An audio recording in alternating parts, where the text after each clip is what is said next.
What's good, everybody? Welcome to the Big Homies Corner, the New Year's Eve special. First off, I just want to say thank you to everybody who pulls up tonight, whether if you're live, catching the replay, or just sliding through for a minute tonight. You're definitely part of this community and this family, and I appreciate you. Tonight is about real conversation, real people, and real energy as we close out the year together. No fake vibes, no forced moments, just us building something solid together. Now, tonight is a little different because, well, we're doing this as a community push. We've got some goals we're working towards together, and we're going to have some fun with it. With that said, here's how it goes. We're at 175 subs right now. When we hit 200, I'll give a $50 gift certificate to SJS Exotics. Real love. I got one too. I'll do a 50 for me. If we hit 250, I'll step it up and offer $100 off at SJS Exotics. And if we hit 300, we're gonna F around and find out, because I didn't even think of a prize for that. So, tonight we're bringing on 6 people at a time and running through some icebreakers, some highlights, the community, and just letting real conversations happen tonight. So if you're in the chat right now, do me a favor, hit the like button, subscribe, and share this stream, and let people know what's going on over here, because this right here, this is the Big Homies Corner, and this is the New Year's Eve special. So welcome, everybody. Appreciate y'all coming in. Yeah, Big Mike, welcome, big homie. How you doing? Right, I appreciate it. I'm doing good. I don't mean to cut you off, but that music's still playing in the background. They might. Oh yeah, there you go. I got it. Yeah, I didn't want to interrupt you while you were talking. So how you doing, Sean? Doing wonderful tonight, man. We got a full lineup tonight, dude. Some of the biggest names in our area of expertise right now. It's a real honor to have each and every one of them to be on our show tonight. And yeah, we appreciate everybody in the chats also. Appreciate everybody in the chat. So all right, let's go. We're gonna start bringing people on, man, like gangbusters. Chris, how you doing, sir? Welcome to the show tonight. What's up, gentlemen? Thank you for having me, man. We appreciate you. Chris, appreciate you. No problem. I meant to try and talk to you about this earlier, man, but like with everything with your hospital visit, man, I felt pretty reluctant to actually reach out to you and talk to you about it, because I didn't think you would want to even do a show. Yeah, no, normally I wouldn't, but hell, I got a lot of stuff to promote, and I think I haven't been on your guys' show, since you guys started it. And I was just looking at YouTube. You guys got 227 videos? Yes, sir. I've been hard at work. Man, sir. People are sending you a very clear message if you only have 175 subscribers after that. Fucking, I'll tell you what. If you up it to your 50, I'll donate another 50. And if you hit the goal and up it to the 100, I'll donate another 100 to each one of you guys. We appreciate that, Chris. You heard it here first. Yeah, we got to get you over 500, where you could at least start accepting super chats and everything like that. Oh yeah, absolutely. Yeah, we're trying slowly but surely. I mean, you got a blind guy, and we got Sean, so we're doing well. But the funny thing is, right now you are the only blind guy in the reptile ball python hobby. Like, you're the most well-known blind guy. I mean, we used to have a guy named Doug Matuzak who was doing clowns. We bought our first killer clowns from him, and he was kind of blind, but I don't think he was blind Mike blind. He was just regular blind, Yeah, he has macular dystrophy. Right. Okay. Yeah. Well, but the thing is, you're proof that you could be blind and not be a dick. All right, Doug Matuzak was a total dick, 100% right, Chris. I appreciate that, Chris. It means a lot, especially coming from you. Yeah, I love Blind Mike, man. I love Blind Mike because Blind Mike is like, hey, these are the cards I was dealt. Let's fucking deal with it, and let's get through it, And I'm the same way, Right. Yeah, going from be able to see to working and not be able to see, it's like, well, fuck, I got to do something, and I'm just gonna breed ball pythons, and people bitch about the colors and the morphs. Oh, it's gonna brown out. I don't care. I can't see it anyway. What the hell? You see it anyways. I mean, we'll talk. I mean, that's a misguided, stupid idea, but we'll talk about that later on. Yeah. All right. So yeah. All right. So let's. Our next guest is going to be our friend Ken from LMK or the RWO. What's up, buddy? Ken? Joining us tonight. Appreciate the invite for sure. RWO. Yeah. We got Sky from Sky's the Limit. Yeah. Hey, Sky. Welcome in. We've and got happy birthday. probably one of my favorite homies right here, Sammy. What's up, bro? How you doing, man? What's up? What's up? Happy New Year's. Happy New Year. Happy New Year, bro. We always appreciate Sammy. The next two that are coming up. Actually, you know what? Let's get Adrian on here real quick. All right. So, hey, buddy. We invited you here tonight because I've got these two guests on board, and I know you've been wanting to chit chat with them and kind of meet them. So, without further ado, dude, let's bring on the big boss from MC. See if you can turn it full side. Hey. What's up, Billy? What's up, Craig? How y'all doing? What's up? Billy? It's a real party now. All right. What's going on, all? Billy looks like he's doing the fucking podcast from outside. Guys. No, I'm inside.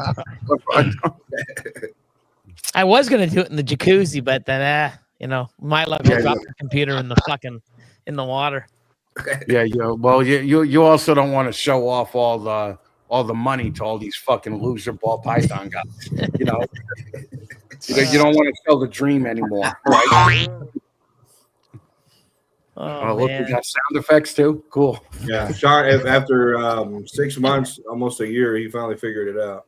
Oh shit. Yeah, I know. It took me long enough. So, but So how was everyone's Christmas? pretty good. Wonderful, man. Yours? Good, man. Just relaxed, nice and stress free, and so. It's always All good. right. So I don't know what happened to Adrian, dude, but he's been wanting to meet you and Craig for a hot minute, dude. I think he took off. There's just a blank screen there now. He probably had a bad connection. Yeah, he said he's just log out and log back in again. He'll be fine. I think he's trying to invert his screen. yeah, probably. Yeah, so. What's up, Sammy? What's up, Billy? How you doing? Look at you with the pink walls and everything. Look at you, like done up. Yeah, pink walls all the way around. That's cool. Black ceiling and black floor. How's the little doggy? She's good, actually. She's actually with my ex until I pick her up on Friday. Oh, that's cool. Hey, Adrian, go ahead and come back in on that invite, buddy. I think Sammy didn't you get a pink chair for Christmas, Sammy? You were talking Pink about shirt? Yeah, Pink- yeah. pink chair? We had a secret Santa, and the lady bought me some pink shirt and some pink socks. Yeah. It was pretty cool. I didn't know what to get you. Then I went to the store. I saw this pink shirt and pink socks. I said, it fits perfect. Yeah. One day I'll do a good morning with the shirt on and socks on. Yeah. I think There you go, Adrian. Merry Christmas, dude. You got Billy and you got Craig. How's it going, Adrian? Hey, Billy, Craig. Nice meeting you guys. Now Are you know you, who I am. Yeah. Adrian, are you on a phone or on a tablet? Phone. Turn the phone. Turn it sideways. A little bit more. Now the rest of us turn. Now the rest of us. Now we're all like. Perfect. Now you're good. Woohoo! There we go. Got him. Great to finally meet you in person, Adrian. Oh yeah. Oh man. I'm excited, dude. I'm ecstatic. Happy New Year's. I felt the same way when I met Craig. Yeah, it's common. I would like to say fuck the three of you. All right. I can't wait to meet you in actual person. Timing it. It took 26 seconds for you to say that, Chris. Usually you're in the first 10. You're slacking. You're getting old there, fucker. Dude, I know I am. Oh man, Ken's in the house. Of course, Mike. Hi, Sky. Hi. And of course, Chris, Sean. How's it going? I love the fact that fucking Mike is so massive that his shoulders don't even fit in the fucking. I love that. My belly's all pushed up against the table. Hey, he's Big Mike for a reason, guys. Oh man. Wow. And you probably should just call him Tiny Mike. Tiny Mike, yeah. Like Debo on a Friday, Tiny. Yeah. Little Mike.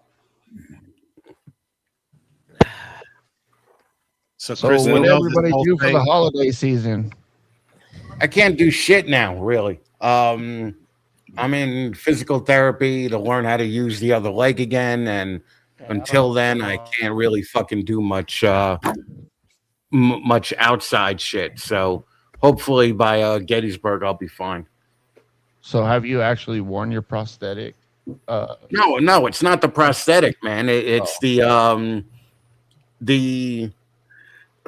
I'll tell the story real quick. I went in for a heart operation because they told me that there was a blockage in one of the arteries in my heart. Oh, shit. So I went in thinking it's no problem. And I woke up and my leg was killing me, right? And the doctor goes, "Oh, don't worry, the leg pain will pass. And by the way, your heart is fine. All right. The test was wrong. You know, there's no blockages." But what he did when he was going in there is he went through the groin and he just ran over 8 years of bypasses and shit that we did for the right leg to work. Damn. So the next day I called up my main doctor. I was like, "Yo, my leg is killing me." He was like, "Get in the hospital." So I went in the hospital, and then they tried to redo 8 years worth of work in one sitting. And it did not work. I can't feel from my knee down now on my good leg. So I can't like drive anymore. I can't, stand anymore. I used to do a lot of that shit, but we'll see. We'll get back to normal again. So yeah, just time. Yeah, it's fucking it's a pain in the ass, but it is what it is, I mean, I'm not gonna work with these fucking disabled veterans who've been through way more bullshit and start complaining like I can't feel my leg anymore, but it's still there. Like fucking Dude, I can't be I got a friend that's a double amputee and he complains about that all the time about the pain that's not there. Oh yeah, the phantom pain sucks. Yeah, the phantom pains. I get those about 11 or 12 times a day where the pain is just so insane, but it's only for like 2 seconds. So by the time you really react to it, it's gone. Have they ever explained to you why the phantom because pains? the last thing the nerve endings remember is being chopped, in half, and that's what it goes to. So it sucks. One of the things, but again, I don't want to be Sean Bradley and fucking bitch about everything. Like I can't be that guy. I already have spot, son, Chris. What's that? What's up, hey? What's up, everyone? Oh my god, my boy Jay is here. Jay, Sammy, I got fucking half of the deeds not words through here. Hell yeah. We're gonna break the record this year. What up, Jay? Yeah, we are. What's up, everyone? But fucking well, no, Ken fucking helped out with deeds not words too a lot. We'll knock it out. So I think I think this year we're gonna knock it out of the park. So it's gonna got some new stuff. Like the other guys. Hey Chris, do you plan on doing any of those shows out towards like St. Louis or Dallas for or is it just it depends. If it's not so much of a pain in the ass for me to fly, yeah. But I'm not going to drive out to St. Louis or Dallas. I'll tell you that. Fucking, I flew to Georgia to do the Southeast show, and my ex-partner Donato actually drove because he was selling Bob Vu a snake, an expensive snake, and he didn't want to take the money on the plane, so he drove the whole time with a gun, and fucking. It took him like 17 hours to get to Georgia. Damn. So I could only imagine how far St. Louis is or going to Dallas in a car, Yeah, I could imagine. Flying better, like Only 19 hours, depending. Like if you're in upstate New York, I probably do it in about 19 hours. Yeah, it's fucking nuts, man. Well, when I flew too, they let me on the plane first, and that shit just made me feel bad. There's like war heroes getting on the plane who had their arms blown off in Iraq and fucking Afghanistan, and I'm like, oh, I really partied pretty hard in the early 2000s. You know, that's my excuse, you know. So you could put me on last, you know. So yeah, they always want to load me first on the plane. Say, no, I don't want to sit that long. You know, just put me on late as you're closing up the door. As veterans, I don't speak for everybody, but I'm pretty sure we all appreciate that, Chris, what you just said there. Well, in Georgia, they got a whole fucking crippled section.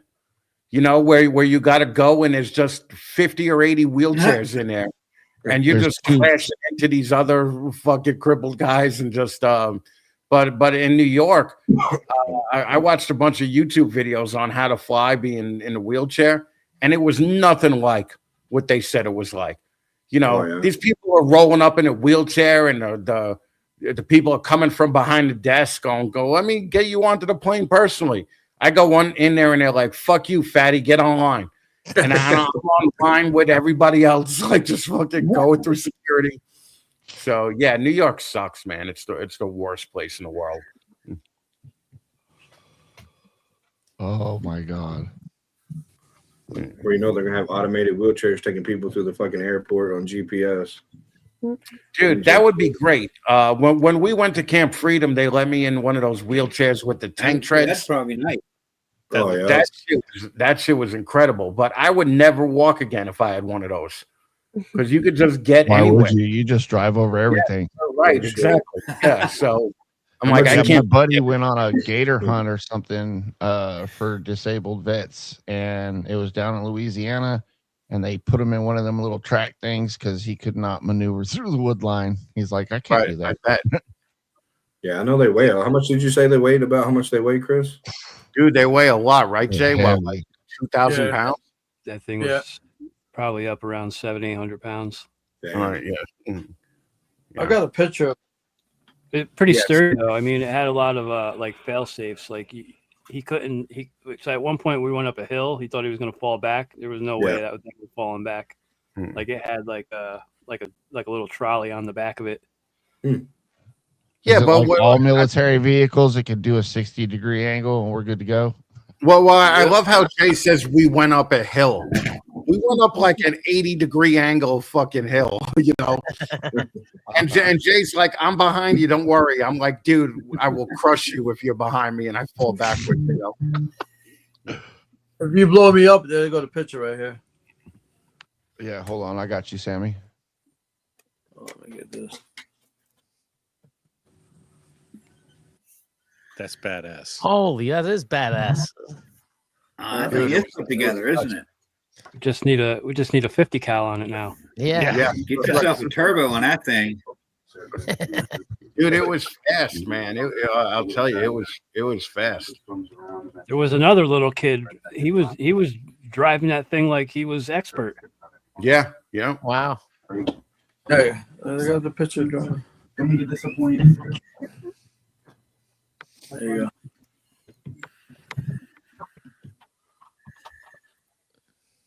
go. Hell yeah. Yeah, that was a fun trip, man. Yeah.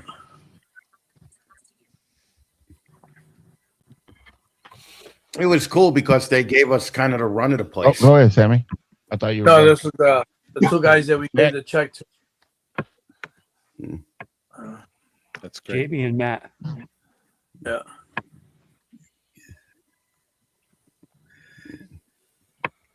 Good time. So that we got to double it up. Yeah. Yeah, if we could double it up, I'd be thrilled, you know. Was that the second year you guys were doing that? Was that what? Is it the first year of the Deeds Not Words? Yeah. Okay. This is the second year we're coming up on now. Yeah, I think the second year is going to be real. We got a bunch of new things coming up for it, so I'm pretty happy. They already the artist already submitted some of the drawings and everything, so yeah, we're gonna have fun, man. for sure. Yeah, if you guys don't come out towards St. Louis or whatever, I'll try to at least come out that way once. From the at Gettysburg. least. Yeah. Yeah, come to Gettysburg. Yeah. I've always wanted to go to Gettysburg. Never been. It's a good time. Good time. Yeah. Yeah. Yeah, we're all together. We have our own section, and That's like a whole weekend thing. real good time. Yeah, Sean, I'll meet you in Indianapolis, and you pick me up in Indianapolis, and we'll go up to Gettysburg from there. Let's go. Let's go. I got you, Mike. So, Billy, Yep. when are you going to get your passport stuff squared, man? Well, now that I'm pretty much settled in here, I'll probably start that up in probably February, and then get that last part in. So hopefully I can get say Tinley October, but it depends because they say it could take, up to 6 months, but then it's government. So with all the bullshit going on, that I'm not holding that with a grain of salt. that's true. That's understandable. So it's pretty crazy. So, but I've got like half of it done. I just got to finish up the rest of it. So that's good, man. Yeah, I got to. Mine's finished this year, 2026. Got to renew it. Oh, your passport? You can do it. You can do it online. It's a hell of a lot faster. I used to work for the passport agency, and they got it now where you can just renew it online, and even do it online. It's a lot faster now, cheaper, and quicker too. I had people screaming in my ears, and one ear the computer's talking, and the other ear the people are screaming at me, telling me they're gonna kill me, and wanting the passport, and have my supervisor behind me bitching at me. It's like I can't just click on something. You got to navigate through the shit. Finally, I told him to sit down and let him do it, and he couldn't figure it out. So, yeah, I really want to maybe even like move to the U.S. would be awesome. I'm thinking Minnesota. Let's go. Thinking going to Minnesota and maybe opening up a couple daycares and that's a man. Have ball pythons in the back and the kids in the front. That's a you don't even need the kids. Don't worry about it. Yeah, nobody needs. No, I want the kids so they can help me clean the snakes. Right? Come on. Right. Get massive fucking Billy gets 50 fucking Somalian kids working for 80 cents an hour. Right? Like fucking. Shit. Oh my god.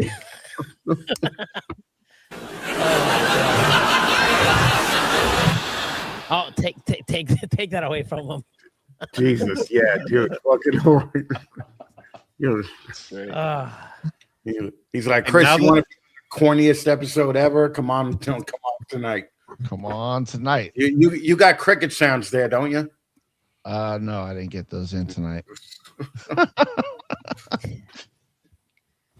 So let's see who else. We got Craig here tonight. What's up, buddy? How you doing, man? Doing great. Thanks for coming on, man. Yeah, man. Yeah, Craig is the get, like me and Billy go on anything. Craig is the epic guy. Fucking this is I don't think enough people realize what he accomplished with Epic, that should be highlighted a little bit more because Craig killed it. Okay. And the second one was way better than the first. Yeah. And I loved it, Craig. So nicely done with that, man. Thanks, man. Yeah, Appreciate that Epic is awesome, man. Yeah, loved it for sure. So now that it's 2026, I'm thinking maybe we can stop talking about COVID breeders. Yeah. Because it's been 6 years. That's one thing that can go with 2025. Talk about COVID breeders. Yeah, there you go. Most of them are gone anyway, so it's pretty easy, right? So, the thing is that I think that even talking about him last year was like, dude, relax. Like, if you're president and you come in and you have to blame what happened 3 and 4 years ago, they tell you to get the fuck out. Okay.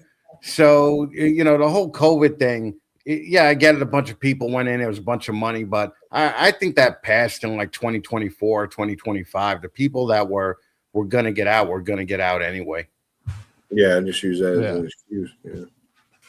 I actually started breeding in 2020, so I guess I'm one of those COVID breeders. Well, you're one of those dickheads. I was watching a video today, and the dude has been doing this since 2020, and he's like, in all my years doing this, this is the best thing that happened. And I'm like, dude, you've been doing it for 5 fucking years. Like you haven't seen shit, you know.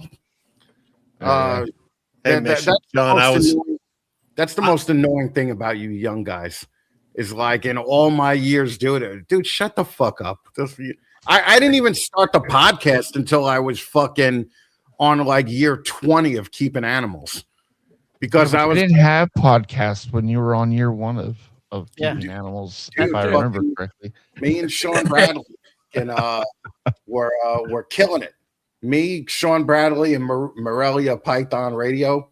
You know, that was about it. But fucking the only reason I started doing YouTube is because all you fucking people were doing YouTube, and I'm like, oh, I can't be doing a podcast like fucking just an audio only podcast. Fucking, there's 30 other reptile podcasts out there now. So yeah, there's like 3,000. Dude, there's one every night of the week. Actually, there's like 3 or 4 every night of the week. Yeah. When Keys was doing his thing, he had 18 shows on his fucking 18 shows a week. Yeah. That's a lot, man. You know. So that was another 2025 thing. It was the podcast explosion. Yeah. Hold on. Chris Eaton is fucking back. What's that? What's up, Joe? What's going on? What's up, Joe? Oh, look at that. What's up, Joe? Thanks for Dude, good to see you back, Chris. Thank you, sir, man. It's good. It's good to be back. Fucking. I'm going to be reaching out to you, Joe, just so you know if Shauna didn't already. So. All right, cool, man. For sure. Yeah, we got a lot of shit podcasts out there that nobody cares about the equipment that they use. I think that we should start talking about the equipment. Like if we're gonna have 50 podcasts a night, you may as well look good, you know, while you're doing it. And it's not like it costs a ton of money to look good, you know. Mm-hmm. What did you get those mics for? What, $50, Joe? Yep. See, I got to switch. I just turned my camera off, and it makes me look a lot better. That's the best version of you right there. Oh. So, but yeah, I met Joe like 3 years ago, and we were at a show, and I was like, man, I don't know. I was like, nobody's gonna want pictures and stuff, and that's me and Joe have been, you know, good friends ever since. And so he's like, man, I don't know about coming on the podcast. I don't know what to say, and I was like, you're natural at it, and then ever since then, and. So. Even Mike finds like the nicest ways to say shit. Like, you talk too much, dog. No, I'm serious. Well, the nice thing about Joe is like there's about 500 Joes that come into the hobby every year, but only like 2 or 3 of them are good, right? But like you know, everybody else, you know, claims to be a photographer or a videographer and all that, and they all suck at it. Joe kills at it. Yeah. Yeah, he does. They just posted something. To be clear, man, there are some really good photographers out there. I'm unique in one aspect. I do all my stuff basically at the shows for the most part. Everybody else does theirs almost exclusively in their own personal studio. So that's what makes me a little different. I do mine on site. You know, the first time I saw Chris, he was giving somebody hell about having crappy cameras and stuff. So I thought I'd better buy some good shit. Well, dude, like if you're gonna look like shit, don't go on the podcast. I think that's worse for you than just not going on at all. Right. You know, if you have a bad connection, if you look like shit, it'd be worse for you to go on the damn thing and look like an idiot than actually just you know show up for $100 looking good. You know. That was a good rant, though. I remember that video you did. Yeah, Ken got really mad at me. I bought Ken a fucking whole setup, and he still don't use it. Yeah, fucking. Yeah. Well, how did that? The problem with the watch people, informative podcast on something with somebody that looks all blurry and fuzzy, or the mic sounds like crap, so I only understand about every third word, or it's hard to understand. Right. The people don't get like you know who came out of the gate swinging was fucking Craig. Craig came out with Leviathan level videos, and That's a little taking it too far there. Craig still looks, probably the best on podcast than anybody I know, So you could tell Craig looks good now because when Craig puts out those videos of him walking, he doesn't look nearly as good. Okay. Right. All right. Right. I don't have the Instagram filter on. Yeah. Right. See, buy a bunch of cheap lights. You set up your little studio like this, just like what Chris is doing there in his background. It doesn't. A lot of the stuff doesn't. To get that ambiance doesn't change. I've got just Fiat lights you get from Menards. You plug them in. You hook it up to an app on your phone. You can change, the brightness and stuff and the color. It really does change the look of everything. Gives ambiance, gives you something to look at other than just that. Right. Exactly. Yeah. But Craig, but I try and explain this. What? Wow. I'm going to take that in the most positive way possible. Don't worry, Craig. Walking's not my strong point either. Yeah, me either. That makes 3 of us, so we're good. Make 4. What's up, Kyle? Make 4. I weeble and wobble. Yeah, Sammy was the best when we were in Canada. Fucking Sammy was talking to Adam about all the metal stuff that he has in his body, right? And Adam from Proper Royals just goes like, "Jesus, dude, like, what's wrong?" And Sammy's just like, "Well, I fall a lot, okay, and that's why I have all these problems." And I didn't really believe him until I saw a video of Sammy falling, and I was like, "Dude, I'm surprised he's as good as he is." After that one fall, I thought the dude was dead. Okay, so Sammy's a maniac, man. Fucking Sammy's one of my favorite people in the world because he and I hated Sammy when I first heard of him.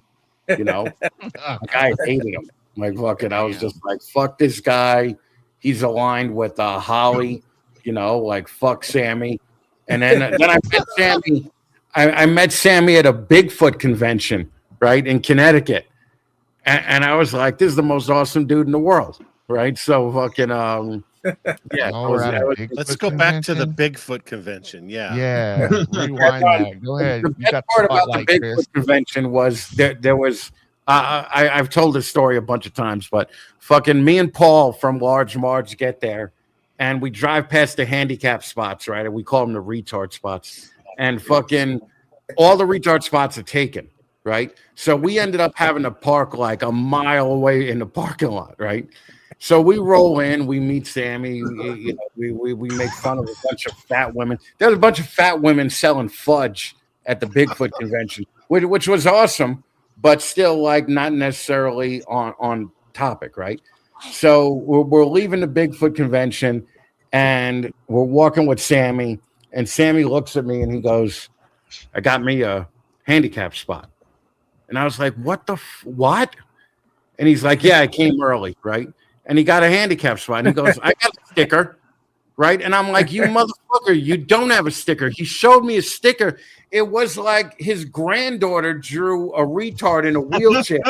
and he's like, "Yeah, no, it works, And I was like, "You motherfucker, you stole my spot, right? Those spots are mine now, right?"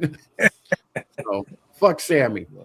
But that made me like him more, So yeah, no, Sammy's great, man. I love Sammy. Getting to meet Sammy and work with Sammy is like Sammy lights up the fucking room, man.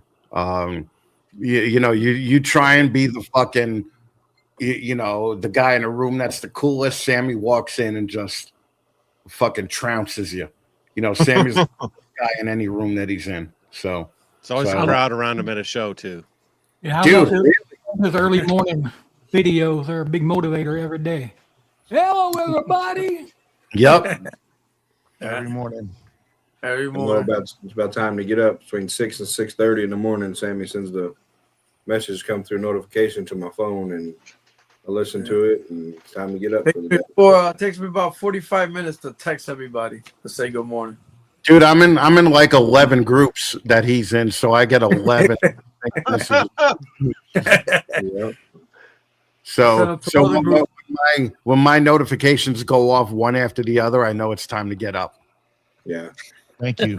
Appreciate that, Will. One night it was 147 notifications. It's like, oh my god. Yeah, no, Sammy's a nut. Sammy's wife is awesome too. She came to Camp Freedom with us. It was a lot of fun. Yeah, Sammy's just one of those good people, you know. So I think the whole community as a whole are pretty good. I mean, they've been very accepting of me and supportive and encouragement. Part of one of the best groups I've ever been in. And what? Really? Yeah. Really? True. I've upped my 20% shit good people, 80% assholes to 30% good people, 70% asshole. But the majority are still assholes, man. Yeah, man. You know. Agreed. Yeah, they're out there. Hey, Jay. I didn't want to miss you either. What's up, brother? Welcome for jumping in, man. How you doing? Happy New Year, everyone. Happy New Year. Hope You're firing off a couple of AKs at midnight? I might actually. He might. That'll be a lot of fun. I might do some celebratory shooting. Yeah, we'll be up in Gettysburg with Jay. You know, March 28th, right? 28th, yeah. 28th. We have a good time. Chris, we've never met before, and kind of what I'm doing, I got involved with ball pythons because I spent my entire life afraid of snakes of all kinds. And something just clicked in me one day, and I woke up and said, I don't want to do that anymore. I don't want to be that way. And started studying, and then, you know, bought a few here and there until now we got a whole room full. But I found out that working with the ball pythons and caring for them and things, it relieved my PTSD, anxiety, and stress to the point I don't take medicine at all anymore for that stuff. Yeah, I could see that. Yeah. It's just been a big blessing for me. So what I've done, I'm talking about veterans, is my goal has become to introduce veterans in my area to that community, teach them proper husbandry and stuff. And if they find that same relief and benefit that I do, I'm going to gift them their, you know, their ball python, or if I can, I have enough donations, I gift them the entire setup. Right. That's pretty much what I'm about and what I'm doing. Yeah, no, I could see where that happens. We used to give a lot.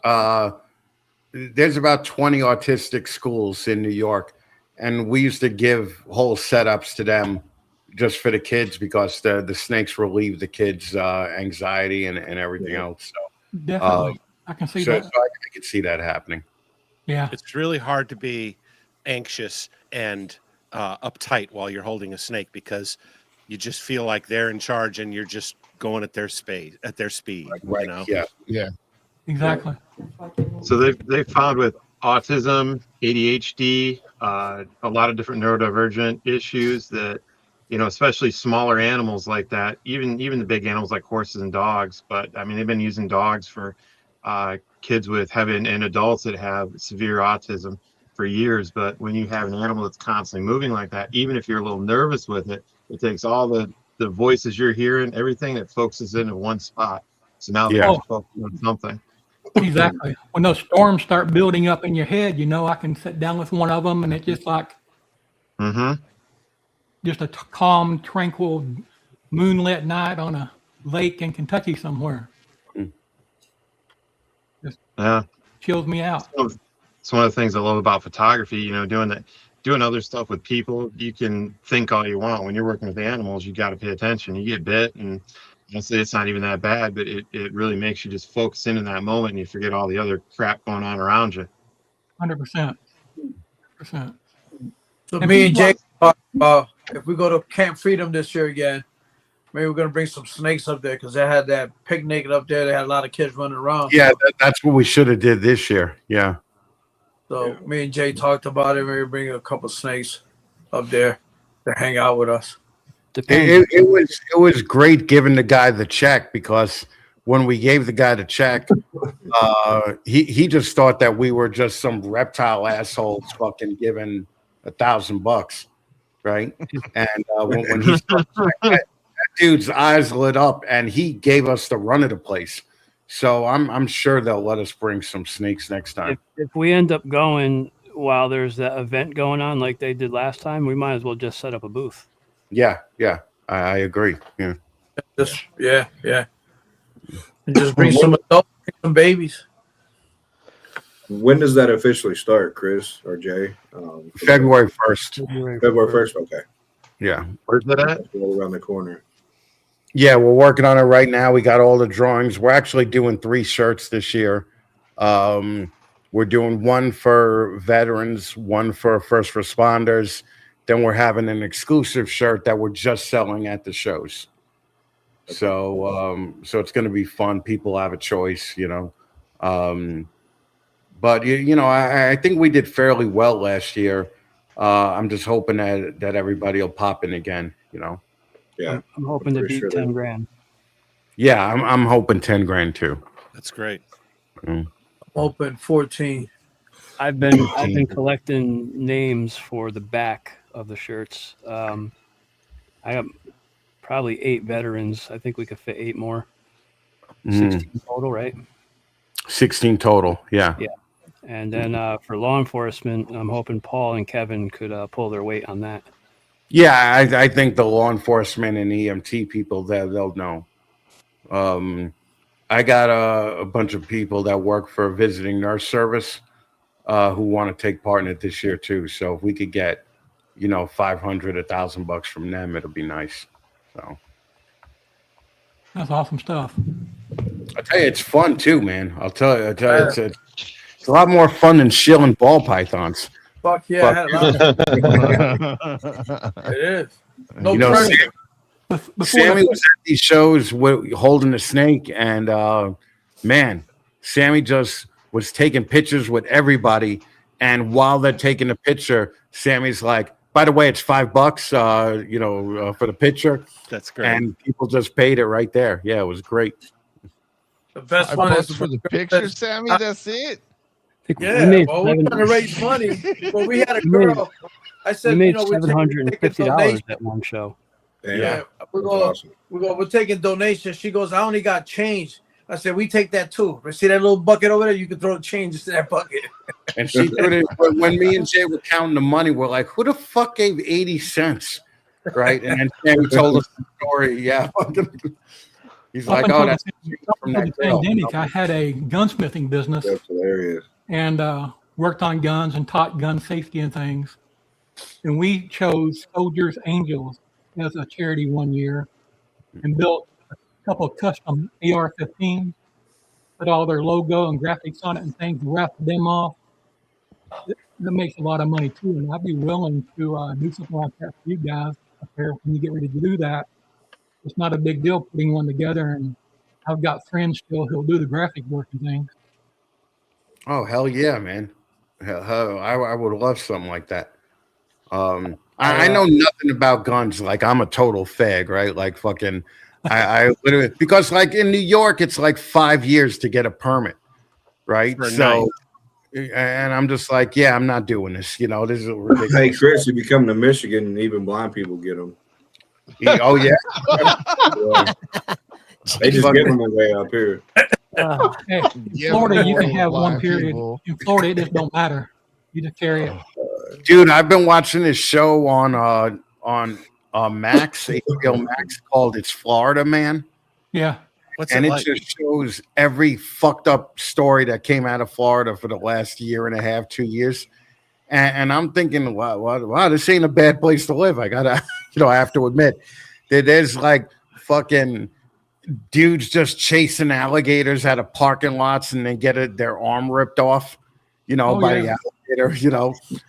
It's a great show, man. So in Florida, I know in Tennessee it's a little bit easier, and that's where I plan on ending up. So hopefully, I'll get a couple in Tennessee. I'll just start shooting shit. Florida's really two states. You got the Panhandle, then you got the rest of Florida. Up in the Panhandle, we're just 100% redneck country boys. I was gonna say the Panhandle. That would that be considered Jacksonville? No, this is over towards Pensacola. Okay, all right. Because I know Jacksonville is a shithole, right? Yeah. So, one of the jokes we used to use in the band because we played Jacksonville a lot was, she looks like the 3 a.m. shift at the Jacksonville, Florida Waffle House. Yeah. Right? Tons of missing people. Hey, I was stationed in Savannah, Georgia. I spent lots of time in Jacksonville, Florida, dude. I know what you all the waitresses don't have a full set of teeth. Yep, fucking. Now, where I live over here in Pensacola, I'm about 10 miles west of the Alabama line and about 30 miles south of the Alabama line. Okay. East LA, East Lower Alabama. How close are you to Elgin Air Force Base? 30, 45 minutes. I trained, part of my Ranger school was there. Oh, cool. That's awesome. It's Eglin's a big Big swamp. presence in our military. If something's going on, Eglin's involved. It's a big freaking swamp. Big freaking swamp. Absolutely. And when I was younger, I worked in the bars and things as a bouncer and stuff. And my best friends were all Navy SEALs. If there was something started, and all I had to do was get the guys out of the building, and What are you doing? or what happened after that. What you doing? That's what I do now with Jay. Jay's just a phone call away. I just fucking call Jay as long as I have a 2.5 hour,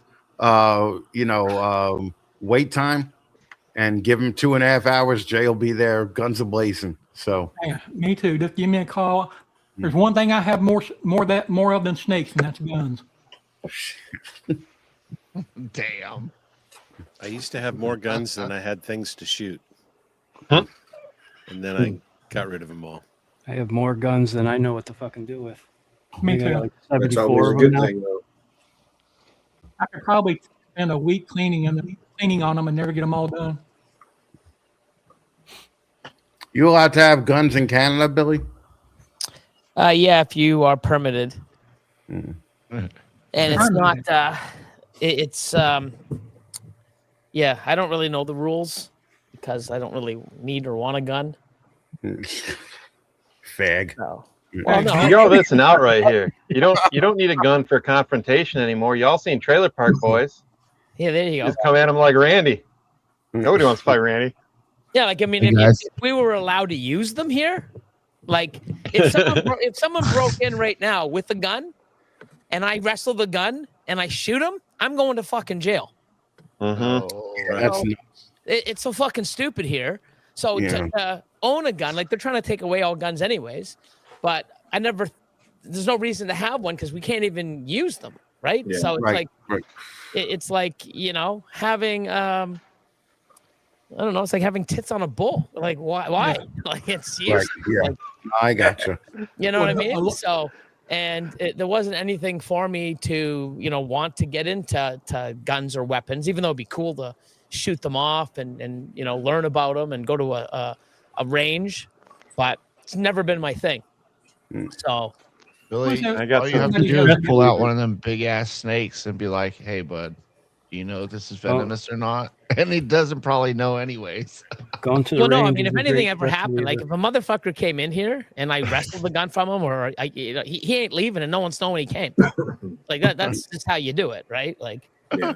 you know what I mean? Like, I'm gonna call the police after I hurt a guy that came in to hurt me, and then I'm going to jail. Like, fuck that. Yeah, nobody that's knew. crazy. I'm gonna walk out front, and the neighbors are gonna hear. Did you hear a gunshot? Yeah, I don't know where. I think it came from over there. That's how I'm doing it. And then I'll go in and finish the job after. Like That's what the hogs are for. Yeah, see, There we in go. Florida, if you do that, you'll be on the news the next day, and the governor will give you a medal. yeah, and I mean it's like we can't do anything here in Canada. Like I'm not even joking. We couldn't take our pit bull when we owned one into Ontario. My grandma lived there for about 30 years, and up in Middle Ontario, up in the Bracebridge, Muskoka area, and that was the thing. Like we'd always have to board our dogs. We couldn't take it up there. Hmm. Yeah, it's crazy. Like Florida, they would give you a medal. They're like, hey, we actually have the police, and you can like if you know, there's no way you can look at it and you can Google it. The police actually had a big news conference going, hey, everybody, crime is getting out of hand. We don't want anybody hurt. So when burglars come into your house, just leave the keys and at the front door, you know, and just let them steal what they want so that they don't confront and harm your family. Because if you fight back, they're going to harm you and beat you and maybe, so just, so then all these YouTubers were going out and going, hi, how you doing? Welcome. Hi, here's the keys. Here's my selection of watches. My wife's upstairs already, and I hope you like black. She's in a really nice black lingerie. Go do what you want. If you like some money, how do you want them in 50s or 100s? Like, it's just hilarious. But that's what our police force is saying. Let them come in, leave everything at the door so that they come and take what they want and leave. All they want is your goods. So if you give it to them, they'll come in, grab it, and leave as fast as possible. What the fuck? Yeah. That's not happening. But that's how our police force is here. You can Google ours up, and several of the sheriffs in the counties will tell you that if you come through your front door, they're dead, and it's all good. Yeah, it's almost like I'd be sitting there like, come on, motherfucker. Sawed off shotgun, just rocking away, waiting for someone to come in. Hey, guys, I'm going to run this commercial real quick. We'll be back.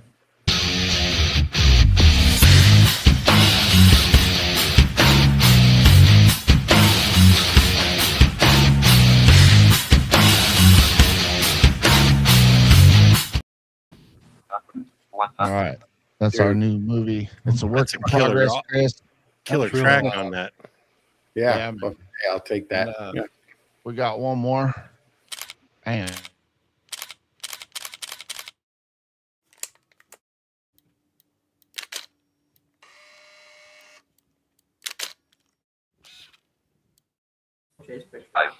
I just want to give a huge shout out to those two guys, man.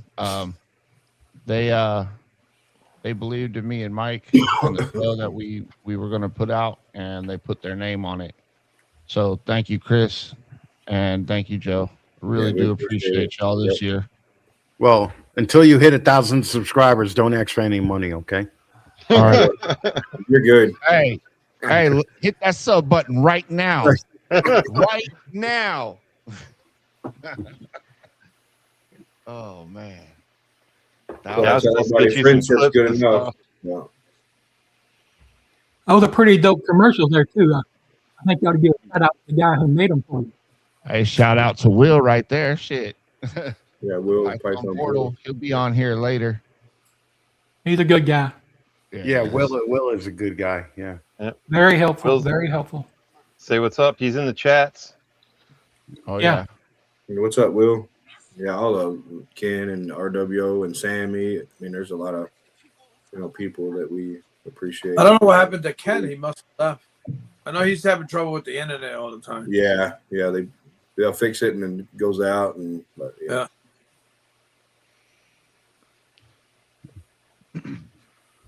So what's everybody trying to I just had a question. What is everybody's one lesson they learned in 25, and what's one thing they want to do different in 26? You want to start, Mike? I'll pass. Go ahead. Somebody else go. All right, go ahead, Chris. We'll just go in order. Oh, always pee before you leave. All right, that's what I learned in 2025. Like this fucking always do. Wisdom hard earned. Force one out. Okay. So But it's I just hope to spend none of 2026 in the fucking hospital. I've had my fill for a couple of years, so I'm good. Me too, brother. Me too. Yeah, that's gotta suck being in the Same hospital here, that dude. long. Same here. Dude, 3 months I was fucking first name basis with all the nurse staff and fucking yeah, it was pretty annoying, you know. So you know, it is what it is, but hoping not to repeat that. I think last year from April to June, I was either in the hospital or a rehab facility. I understand. Yeah, this year August to December I was in there. So It's not the most fun I've ever had in my life. yeah, you and me both. So what about you, Sammy? I gotta make sure I tie my shoes before I go to work. That way I won't fall. That's what happened the last time. I shut the door, my shoelaces were under the door. So when I went to take the step, my shoes were under the door, and then try to go 3 months without falling. There you go. That one That's time, I felt achievable like right there. I think you should start small. Let's go 3 days without falling. Yeah, 3 days without falling, and then we can work on months. Fuck I think the obvious question is how long are Sammy's shoelaces that fucking they're getting caught in the door after you have already walked through it. He's got to switch to the Velcros. Yeah, you got to switch to That's how to do Velcro. what I My got. wife bought me some sneakers that you put your foot in, you don't have to tie anything. They fit perfect. It's the way to go. That's what I got. Yeah, It's old man shoes, Sammy. It's okay. Yeah. I didn't want to say it, but that's what I was getting at. Yeah, my kids told me ever since I got gray hair, I'm an old man, and I've got the Skechers slip-on shoes, and I don't want to tie them. And get them That's on what I and got. off. Skechers.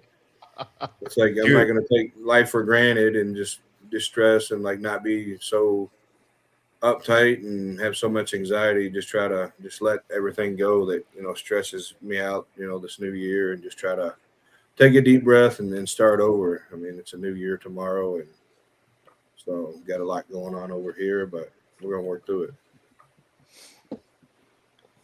So a lot too, Sammy. I can't feel my feet because of neuropathy. So sometimes I don't understand where I'm putting them. No, I don't know. They can't find out. I had a whole bunch of tests. They still can't find out. Damn. You might have a pinched nerve or something. Everybody, how come the excuse of Sammy just being a little bit retarded? All right, he's falling. At least you're honest, Chris. Damn. My daughter tells me that all the time. She goes, "Dad, that's because you're retarded. You're crazy. You just fall, you get up, and you keep on walking. You keep on doing what. So just relax." And I'm like, I gotta go. So I like to know why that. Go ahead. Sorry, Chris. No, it's all right. Sammy just Sammy's a little bit retarded. Everybody still loves you, so it doesn't matter. So you're good to go. Wasn't that like a medic alert commercial? I've fallen and I can't get up. Oh, yeah. Take Sammy's class because he falls and gets up. And if you can't, then use this medical alert button. That's when they start giving you rubber hips. Side hustle there, Sammy. Yeah. Get a How rubber about hip instead of Paul? titanium. You could do the commercials too. What you learned in 25, man? What are you trying to do in 26 now, moving forward? The thing I've learned in 25 was to love myself. I cared way too much what people thought about me, how they felt. Took it personally. And my nephew told me, he said, bud, he said, it's not your business what somebody thinks of you. And nothing you can do about it, so don't worry about it. And I kind of bought into that. And I'm a much happier, thriving person. That's good, man. And going into 26, a thing I heard many years ago, it's kind of deep if you get to think about it. It says, look where you're going, or you'll go where you're looking. I'm going to have to try that. Try what? Look where you going? I was waiting on Chris to respond on that one. So. No, listen, fucking G-Paw, you're hideous. Okay, you're a hideous dude. Don't worry about it. Take that and roll with it. Okay, fucking, you're on a panel with nothing but hideous dudes. Okay, so you already know that you have 9 people you could call if any shit goes down that bothers you. You know, That's why you he fits in just so take well. what you have and you fucking roll with it. Play the Well, cards eight yourself. and a half because Chris is usually an exposed. Oh, that's a leg joke. Okay, all right, got No, it. it's not a leg joke. That goes back to what I was saying earlier, though, Chris, and you're exactly right. What you're saying is the people I've met in this community are godsends for me. I mean, I've been involved in a lot of things in my life, Masonic lodge, churches, civic organizations, the whole 9 yards, but this has been the most supportive, encouraging, accepting group I've ever belonged to. Now, like you said, yeah, there's some assholes out there, but I think they all live on Facebook. Yeah. A lot of them do. True, a lot of them do. We got Billy didn't drink all that unicity to be called an idiot, dude. Oh shit! Yeah, You face still it. I drinking mean, that stuff, Billy. What's that that? That unicity. Yeah, I'm still on it. Yeah. Yeah. I got off, been on it for now almost, it'll be 2 years in April, but I was off for 3 months while I moved, like getting in, just because my schedule was off. So it was hard to do, so I sort of fell off the wagon, but now I'm back on. So, okay. What is it, Billy? Yeah, what is unicity? Well, basically, it was for me. My buddy was just trying to get me on it for a long time, and I'm like, diet this, diet that. But when I went to get my hernia surgery, the day before, because they put you in the night before your surgery, so I go in and they're like taking my blood test and they're doing all the stuff and they weigh me. So when I go on the scale, I'm like over 200. I'm like, holy shit, like I should be 185. And I was over 200 pounds. And I'm like, oh, okay, I get it. And then when they did my waist, right, I was a size 38. And I'm like, no way, I was always a 34. So they had me at a 38. And I said, do it again. So when they do it, I'm sucking my gut in. And they're like, we're not measuring your gut, we're measuring your waist, right? So it's like 38 no matter how much you suck it in. I'm like, holy shit. And it's funny because when I used to have my security company, I'd always have to wear proper pants and stuff with a belt. And I was always like a 34. And since COVID, when I got out of that business in COVID breeder. April 2020, I've always been in shorts and sweatpants and anything elasticy. And of course, I would eat whatever I want and did this. And I gained a lot of weight. And then when surgery happened, the surgeon came in and said, hey, when we opened you up, we had instead of giving you like 11 staples, we had to open you up and give you 21. And you had you have a lot of visceral fat, just to let you know, and it's like, wow. So I'm sitting there and I'm like, okay, well, there's no way I can go off on a diet, like eat vegetables. And I just love my food. So I messaged Buddy while I'm in recovering. And I'm like, you still do that stuff? Does it work? He goes, dude, it's the best thing I ever did. So when I got on it, I got my first pack probably about 2 or 3 weeks after I got out of the hospital or the clinic where I got my surgery done. And within 3 months, I lost over 20 pounds. Damn. And I went to a size 34 within 3 months. And That's cool. I never did anything different. Like I still eat the same shit. I eat a donut a day, drink my coffee, but I just cut out a lot of the crap and taking the unicity. And with the unicity, it's more about fasting. So I would I would have my last meal around 8, 9 o'clock at night. And then my first meal would be like 11 or noon. So I would have breakfast at lunchtime.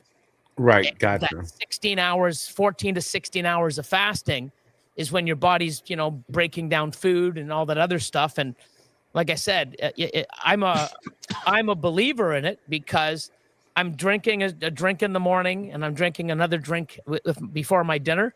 And I'm eating exactly what I did before. And I've lost and maintained the weight. Like even Craig was on it for a while. And you plateaued at about 30 pounds? About 20 some, yeah. Yeah. But for me, it's so simple, right? And, it's just cutting out a meal, And for me to stay on something and seeing it work and still like abuse the system and still have it work, I'm very happy with it. Right. You know, Is it very expensive monthly? I think that's a great story, and congrats on all the weight loss and everything. But I think the term that everybody should take from Billy's story is, I had a lot of visceral fat on. Fucking Sammy, you have a lot of visceral fat on you. All right? Definitely. All right? Fucking Well, take I know that I know that I did. I started 2025 weighing very close to 500 pounds. You fat fuck. Okay, Jesus Christ. And I'm down to 348. Wow. Yes, man, that's good. Fucking great, So man. is visceral fat the fat that really kind of feels deeply and gets really emotional about things? Yeah.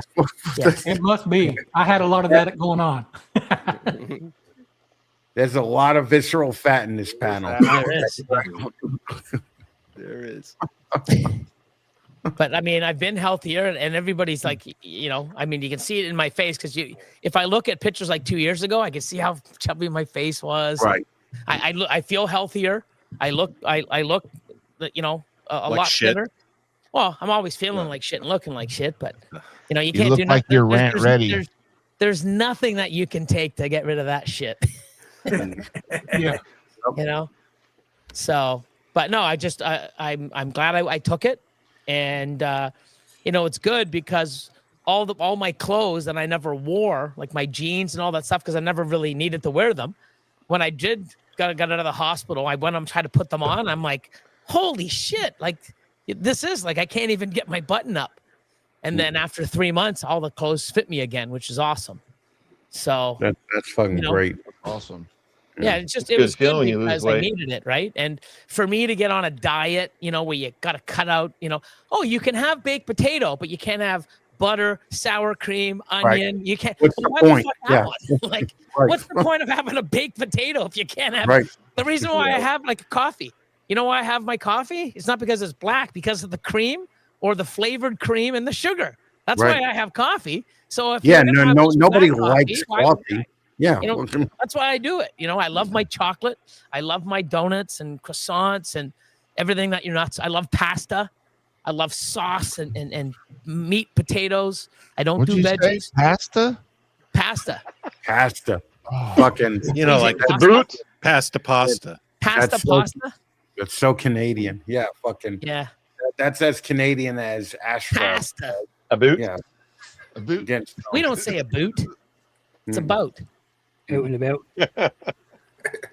Out in a boot. No. So Canadian twang. but yeah, no, I mean, it's been good for me, and I really haven't changed my diet. I still do the same thing, and the odd time I'll pound down a monster, but I'm not having like 2 or 3 a day for like 4 years in a row.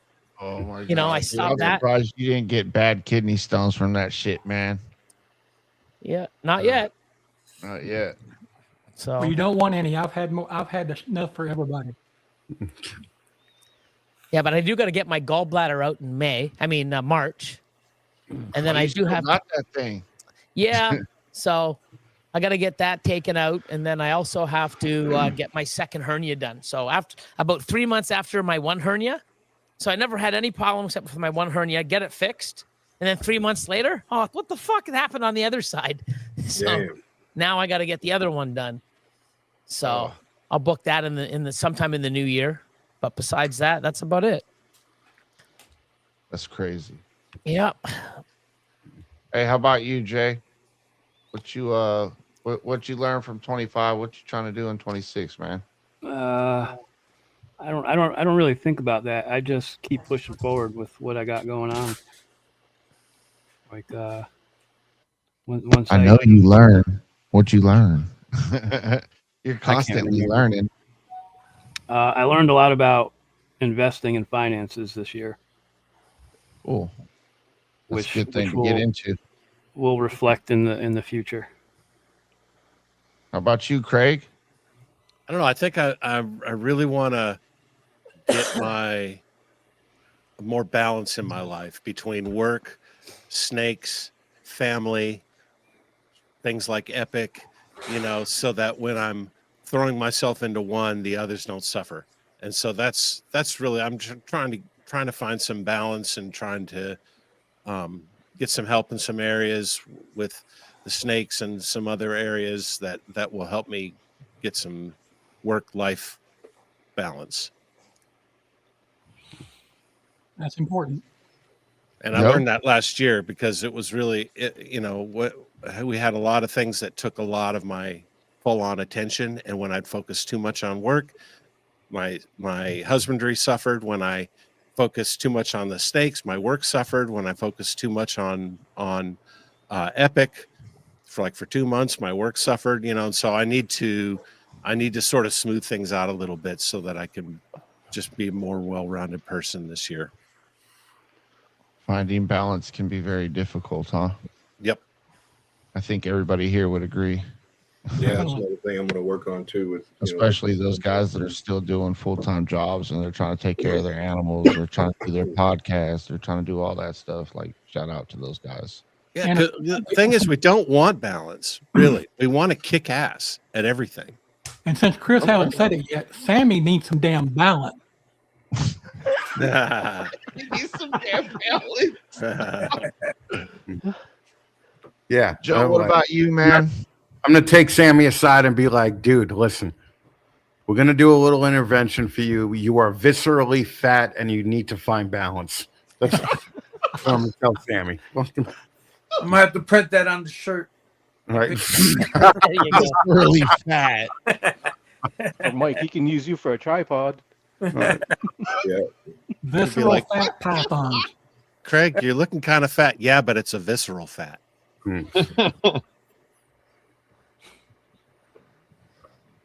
Y'all are messing up. There's going to be this little tarantula girl, 4 foot, I don't know, Sammy 6, that's going to come on here and beat us. We keep messing with Sammy too much. Yeah. That's visceral cat. I'm not afraid of her. Oh my God. Oh, Jesus Christ, dude. What There goes a bomb. But on that, cat's a sweetheart. Is that like yeah. StreamYard option there that you're doing with that sound? Yeah, it's all StreamYard. Oh shit. Yeah, you can tell because it's very cheesy. Yeah. Feels like we're in a ballpark. Hey, don't talk about cheesy, Billy. I remember when you got that voice changer, bro, you were all over that shit. Yeah, but it's the Roadcaster. Actually, the sound effects are it was higher quality. Right. Higher quality. Like these ones here sound like a 1980s video game from Atari. That's what I got. Do you still use that Roadcaster, Billy, or did you get the second one? I got the right now. I'm talking on the Roadcaster 2, the Pro 2. I still have the old one. I'm just haven't had time. I'm gonna put it up for sale. But, I've got it sitting collecting dust. So I'm gonna put that up with 2 mics because I have the 2 here.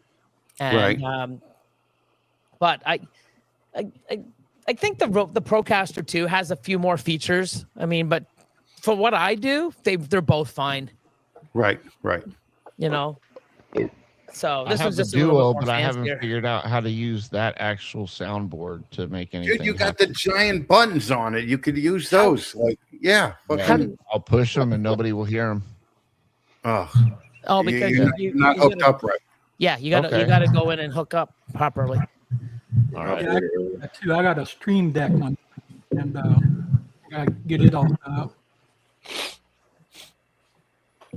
Yeah, the Stream Decks, I was thinking about getting one, but then I'm like, man, there's a lot of rewiring that would have to happen if I got a Stream Deck. So fuck that. I got to wait for Shauna to come up to New York for any rewiring that I want to do, Right. So, and to paint, high, anything I need that's high up, I just wait for her to come and then she takes care of all that shit for me. I'm like, listen, I went full retard. All right. You're going to have to do a lot more to fucking help me. All right. So. Full retard. Yay. Yeah. I told her I'm like Simple Jack. Yep. Fuck did we get ice cream?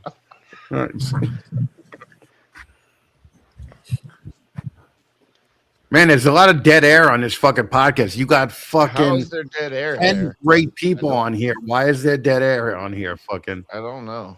come on, Sean. Fucking step it up, man. Has everyone answered your question? Did we hear from What Adrian? about Adrian? Well, I was waiting on Adrian. Adrian's kind of Yeah. So, yeah, you're right, Craig. We need a little bit balance, and yeah, I learned a lot of stuff. Trying to find myself and just better health and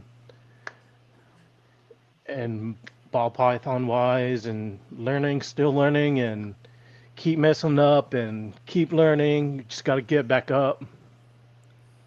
I heard that. Yeah. Awesome, man. And dude, you'll always mess up. Just remember, like every setback is a potential comeback. Okay. Oh yeah.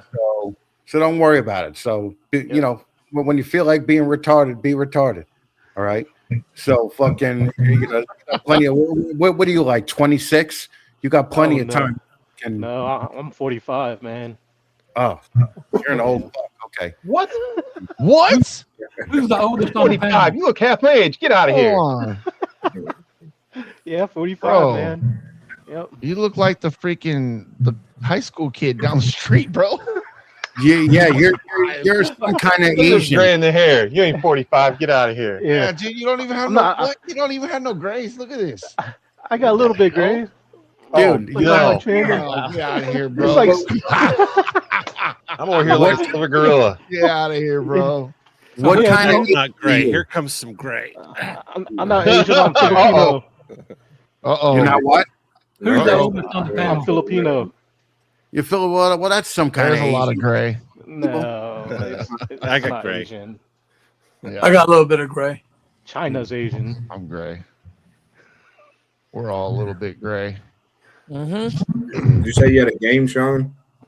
Yeah. You guys want to play a game? Little I was gonna icebreaker say, do you game. want We me to can go get the, still? Do it. we What can kind get of the game? ball here. I only hate You want me to go still? Broadway music and organized fun. So as long as it's not What are we doing? A cats or? I'll take things that didn't happen for 500, Sean. All right, things that didn't happen for 500. Somebody sold a $15,000 ball python this year. Who was it? Nobody. All right.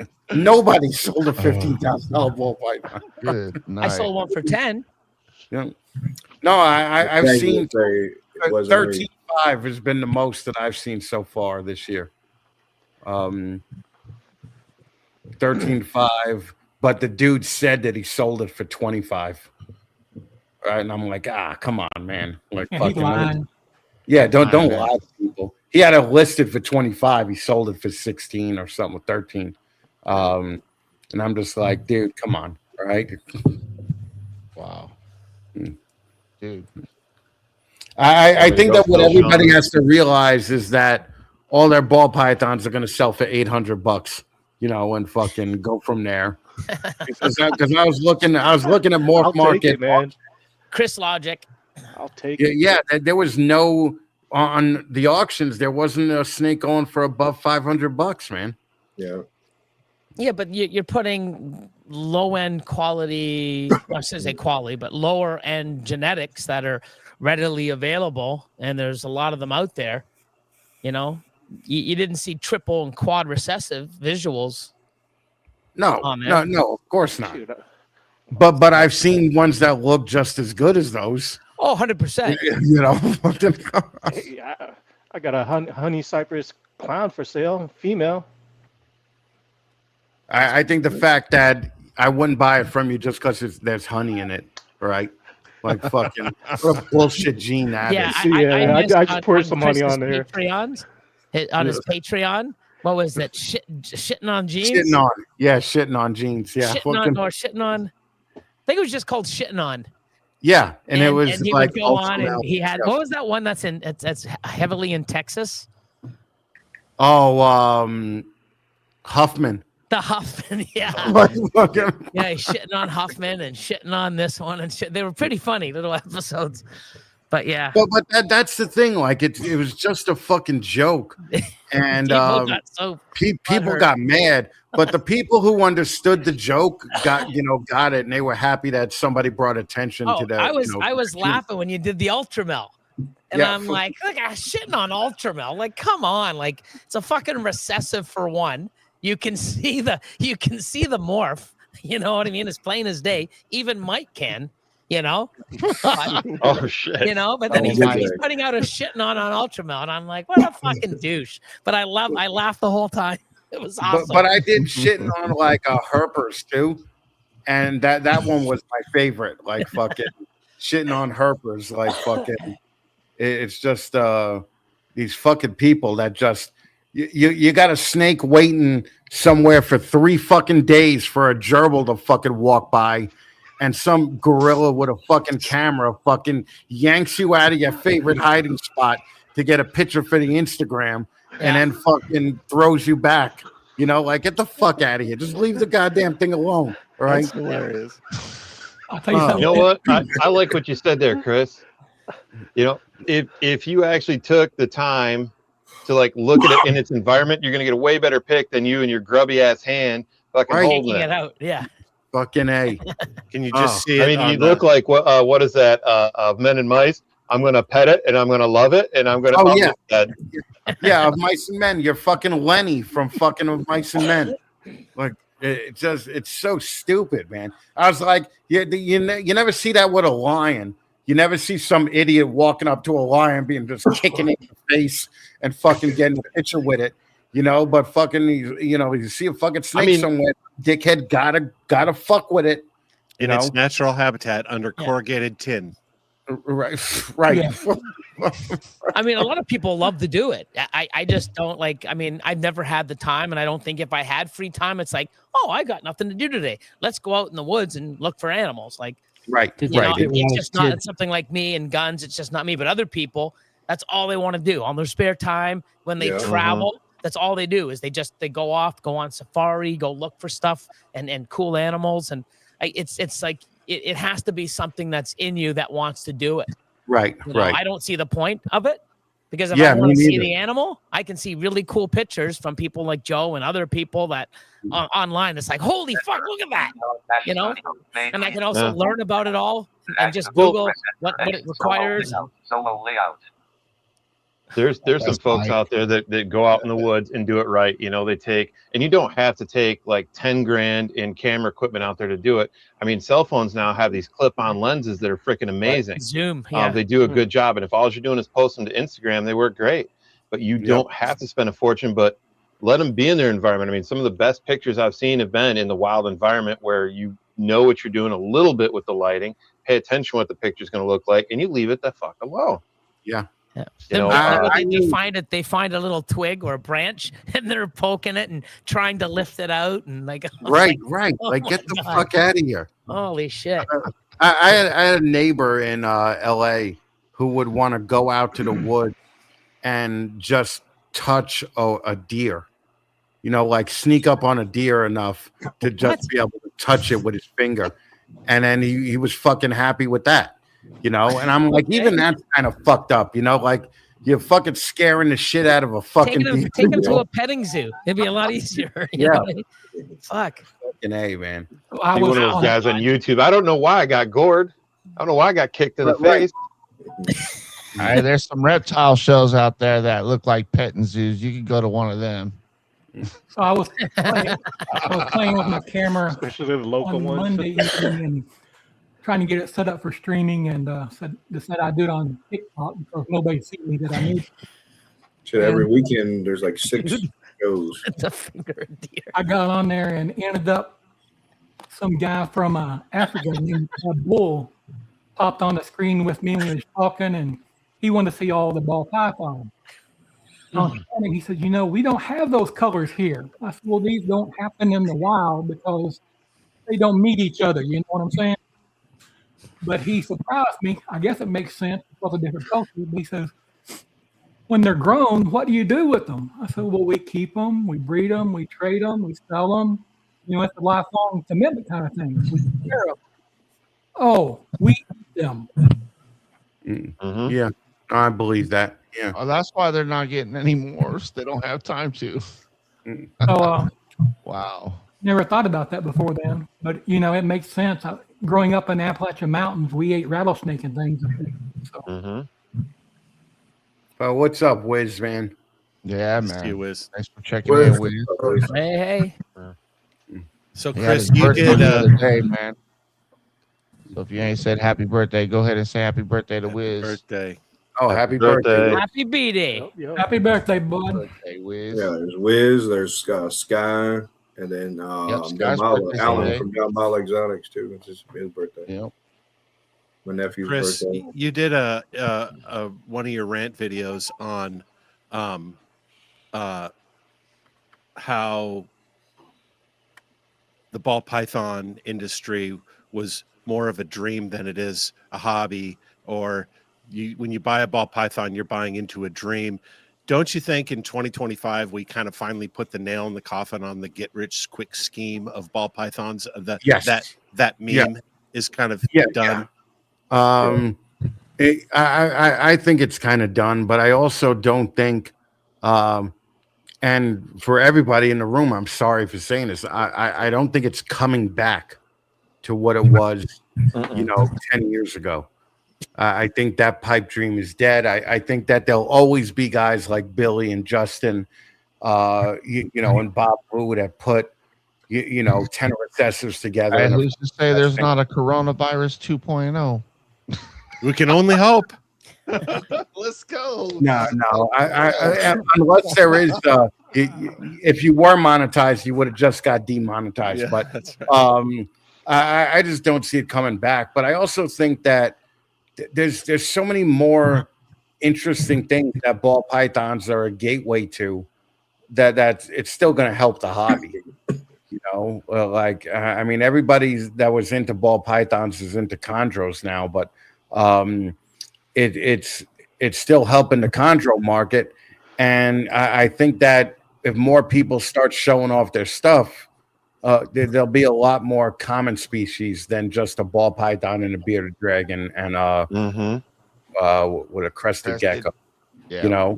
If you ever went to Billy's shop, Billy fucking had a ton of shit that was not fucking ball pythons. I still got quite a few. Yeah, so fucking it's I think that those are I think getting rich with reptiles is fucking kind of a pipe dream because nobody who started doing it who got rich quick expected to get rich quick.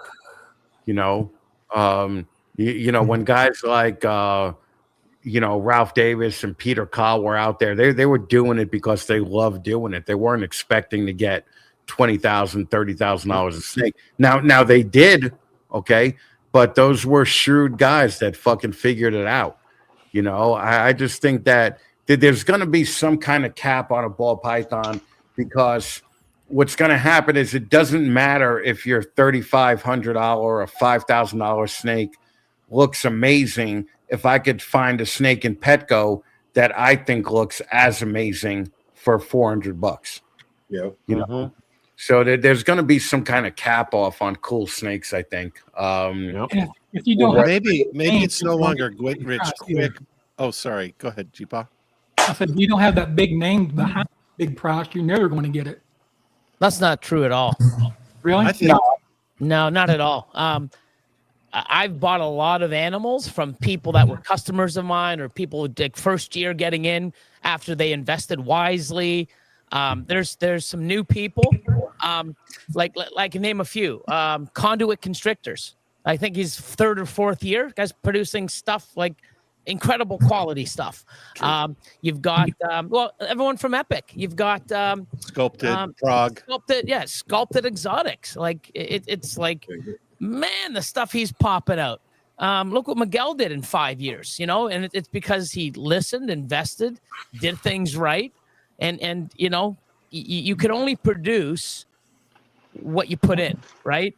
So Exactly. There's a lot of people that want to produce these, quad. I want to hit these quads and triple recessives, and I'm breeding a triple het to a triple het. Well, good luck hitting it, Right.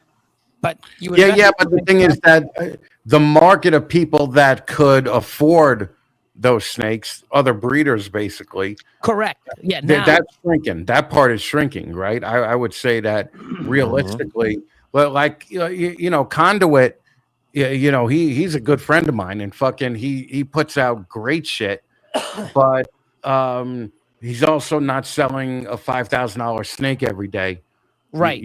So The reason is because a lot of these people, but there are people out there that now I just had a few customers, in the last few months say, hey, you know what, the market's been sort of picking up now, or now's the time to buy. I'm looking to purchase stuff, and they're looking to get into it wisely, because I do think the market will pick up, but just not like it was.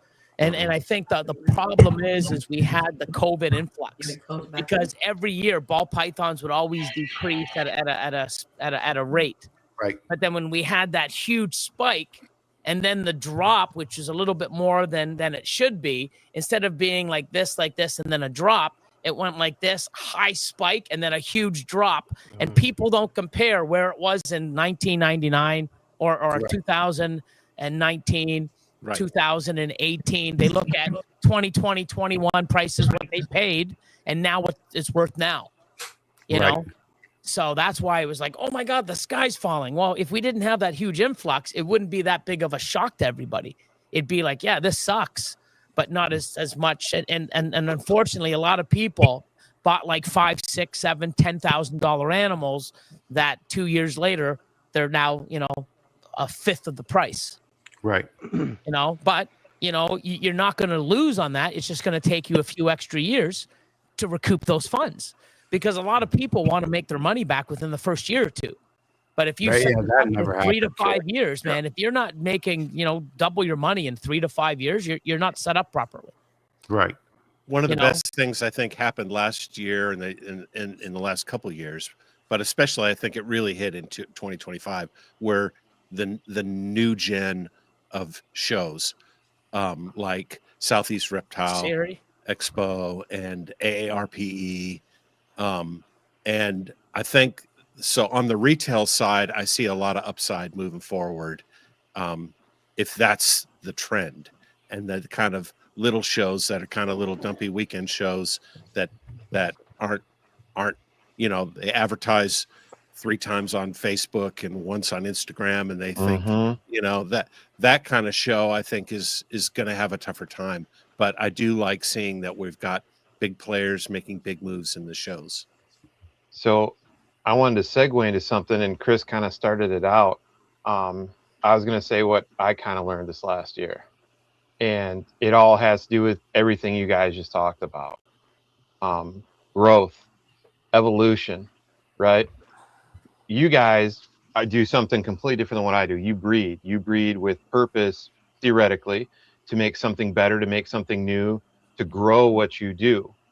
I have seen, and I have a unique perspective, right? I am not a breeder. I sit on the sidelines. I watch the people, I watch the breeders, I watch all the different animals, the resellers, the flippers, the I know I'm going to make somebody mad out there with that, but too bad. Some people are flippers flat out. Some people are nicely called resellers. And then there's the importers and everyone else in between. And I've sat here like Chris said, and I've watched, like, there's a drop. People don't have the money. They don't want to spend that. Well, everybody else, the breeders are suffering. I was watching the importers with way cheaper prices selling stuff that some of the breeders couldn't get. They were able to get a hold of, the flippers are able to get a hold of large collections and sell them. Here's some guy over here trying to sell a crested gecko for $150, and this guy's selling them for 40. Well, guess what they're going to buy at a local show or even a larger show. And I've watched that happen quite a bit in different states too, not just in Michigan. And I would say that breeders as a whole have had, and you can see it too, which ones are doing better, which one they've had trouble evolving. Like, okay, what am I doing now and why am I stagnant?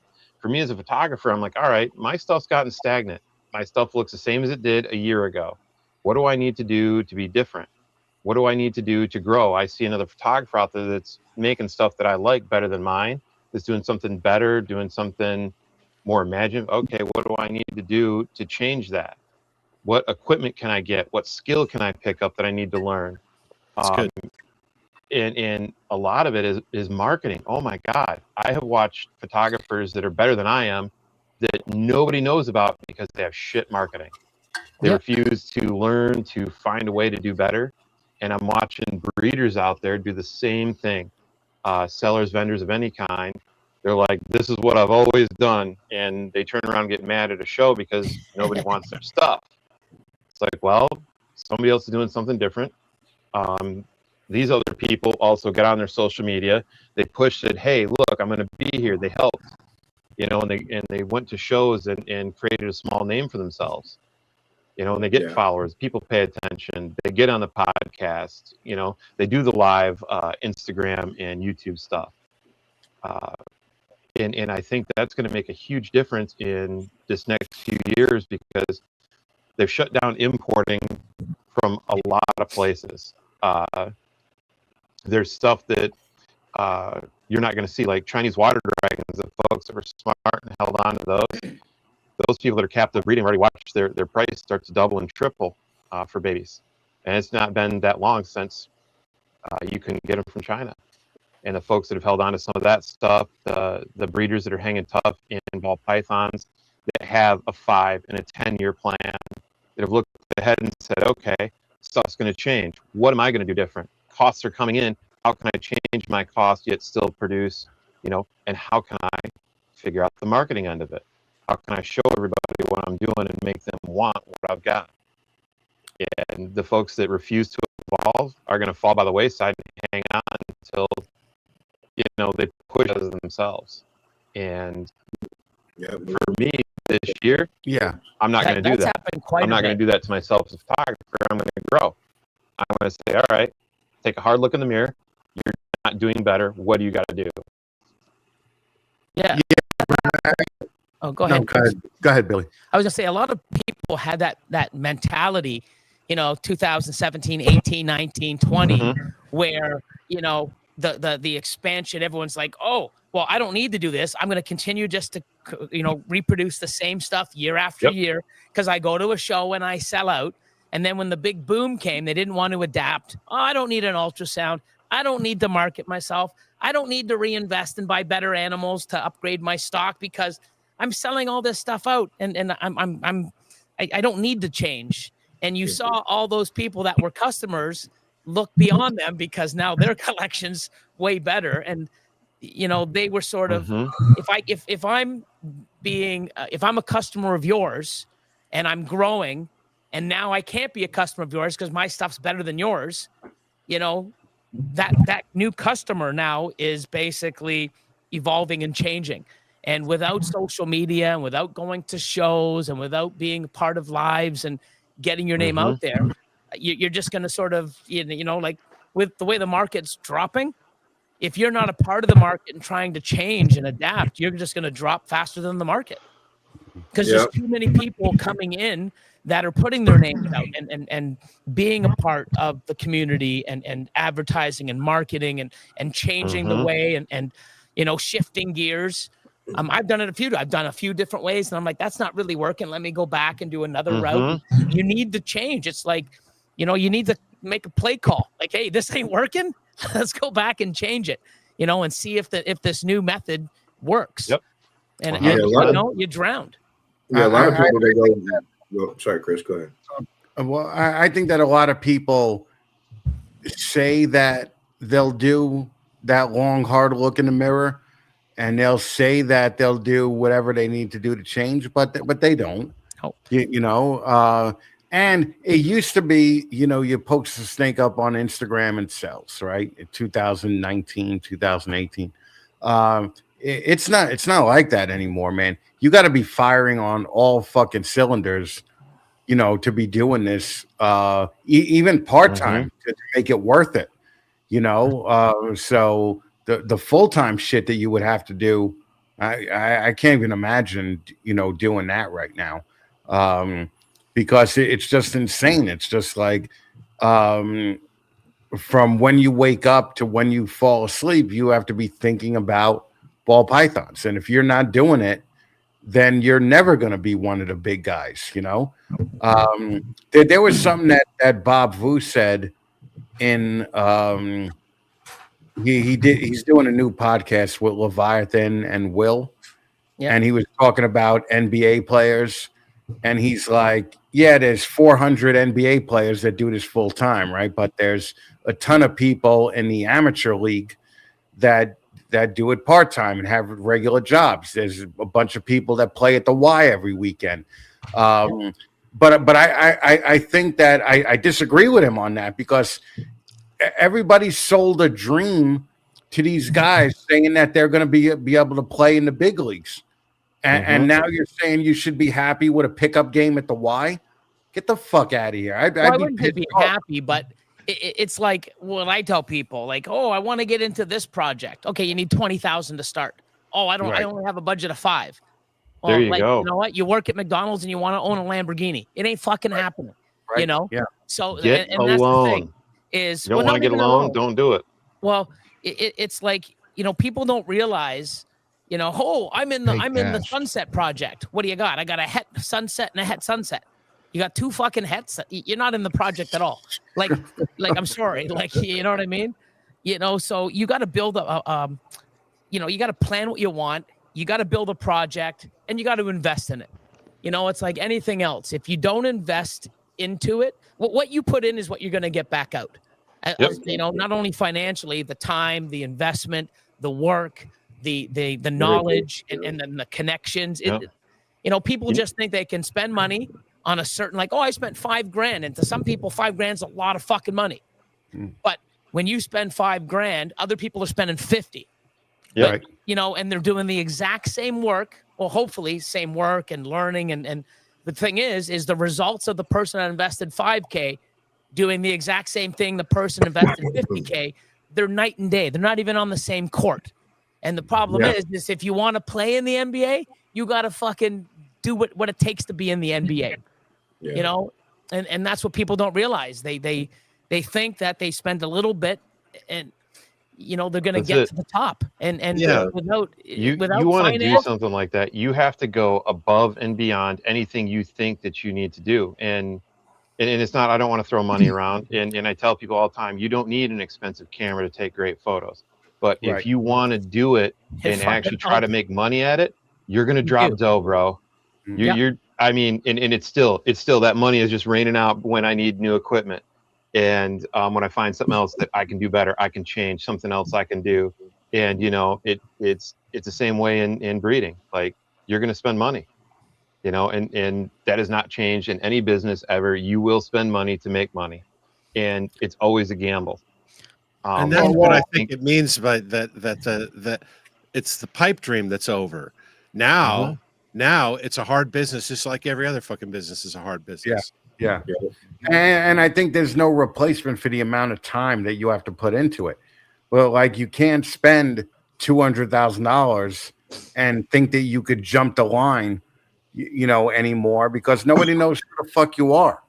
You know, but that's where the work comes in, right? Like, that's where the work comes in. If people are investing and people, you know, people would come to me and it's like, well, that's a lot of money I'm investing, but no one knows who's going to buy one of these snakes from me. No one knows who I am.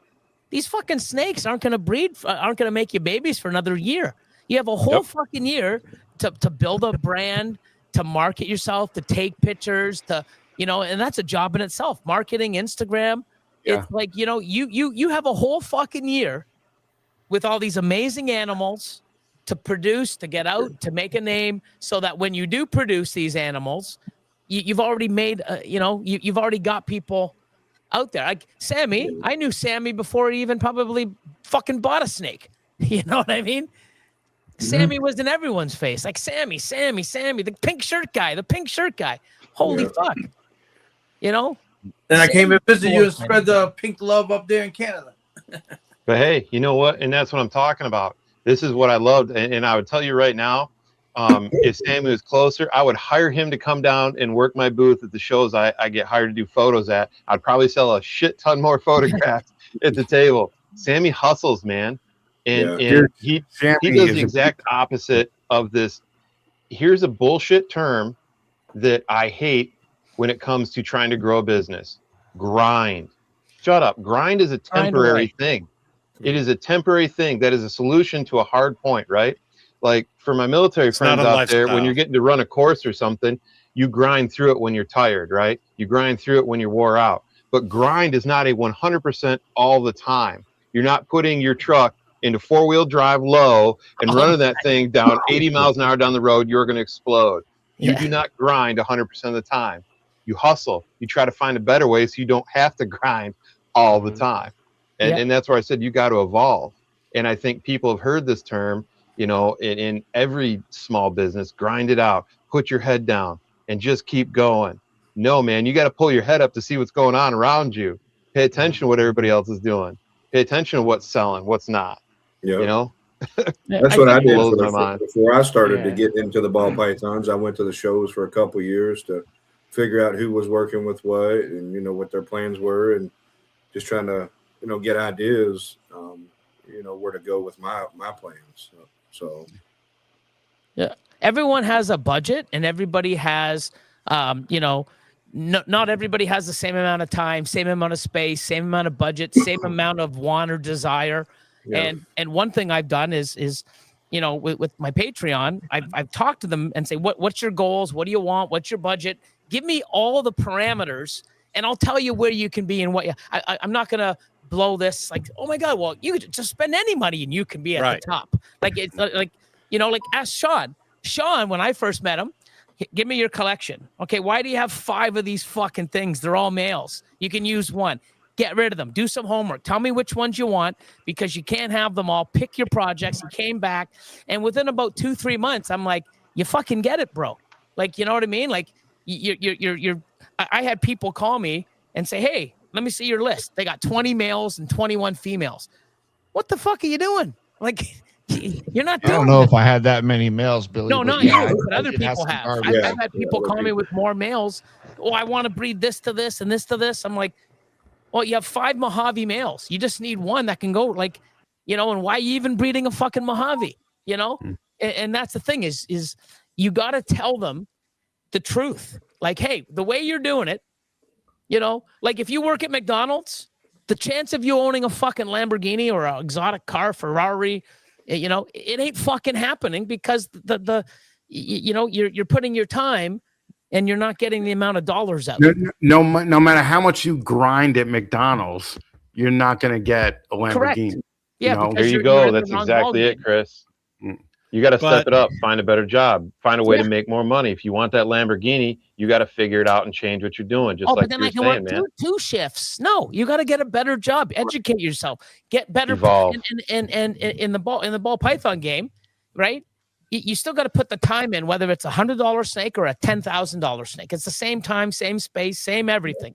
The factor is when you put in all that time with a $100 snake compared to a $10,000 snake, it's night and day. And that's what, you know, exponentially takes you year after year and it leaves the other people in the dust. So if you invest in the right stuff at the right time, you've got a way better chance of recouping your investment and growing and but it's not like I invested money now and next year I've made it. Cool. This is a 3 to 5 year to, you know, get your money back or double your money, set up your infrastructure, get all your racking, get prepped, build your brand. And then every year after, if you do it right and have the right holdbacks and pick up those little key pieces over the years, now it's a fine, well-oiled machine for your projects, for your you know, and you're set up with all your infrastructure.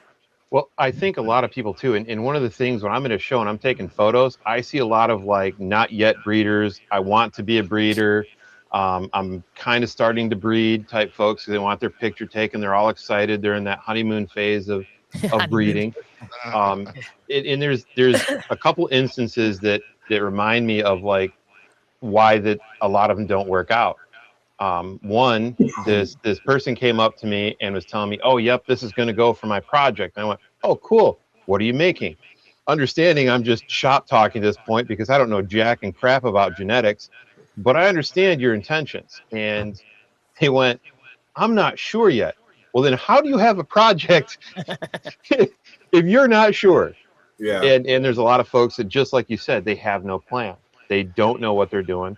And I've had people come up to me and want do you have any breeder females? Well, what are you working with? Well, I don't care. I don't care as long as they're ready to breed. I just, well, how do you want hatchlings? No, I want to go now, and I want to be breeding now, and whatever you have that's ready to breed. And I think that is over. That I don't think anybody who does that is going to fail. But that was worked for a long time. I mean, Billy remembers 2008, 2009. People were paying $1 a gram for normal females. Pastels were like $2 to $3 a gram. Right. And and I used to, and it happened so many times. Gram? Yeah, we used to. So I would buy a breeder size female. So say a normal ball python, 2,500 We're talking grams. about snakes, folk, not something else. Yeah, $2,500 for 2,500 gram normal breeder female. And then you get her home, you go pick her up. They put it on the scale, 500 and 2,512. So they'd bring it down to 2,510 if they were an idiot. Like, really? You want another extra $10? You'd give them the 2,510. You take it home. A week later, it shits, and now it's 2,400. It's like, motherfucker! I just paid $100 for that shit that came out. Now it's 2,400. But they would pack it and put it on the scale, like Reptilinks in there, so they could get an extra $100 out of you. Like, God damn it! But that's how we did. We were paying, in like 2008, 2009. Well, put it this way: in 2007, I bought a spider het pied male from Aussie for $3,500. But in 2010, I made my first spides in 2011 and 2012, and I did really well with that investment.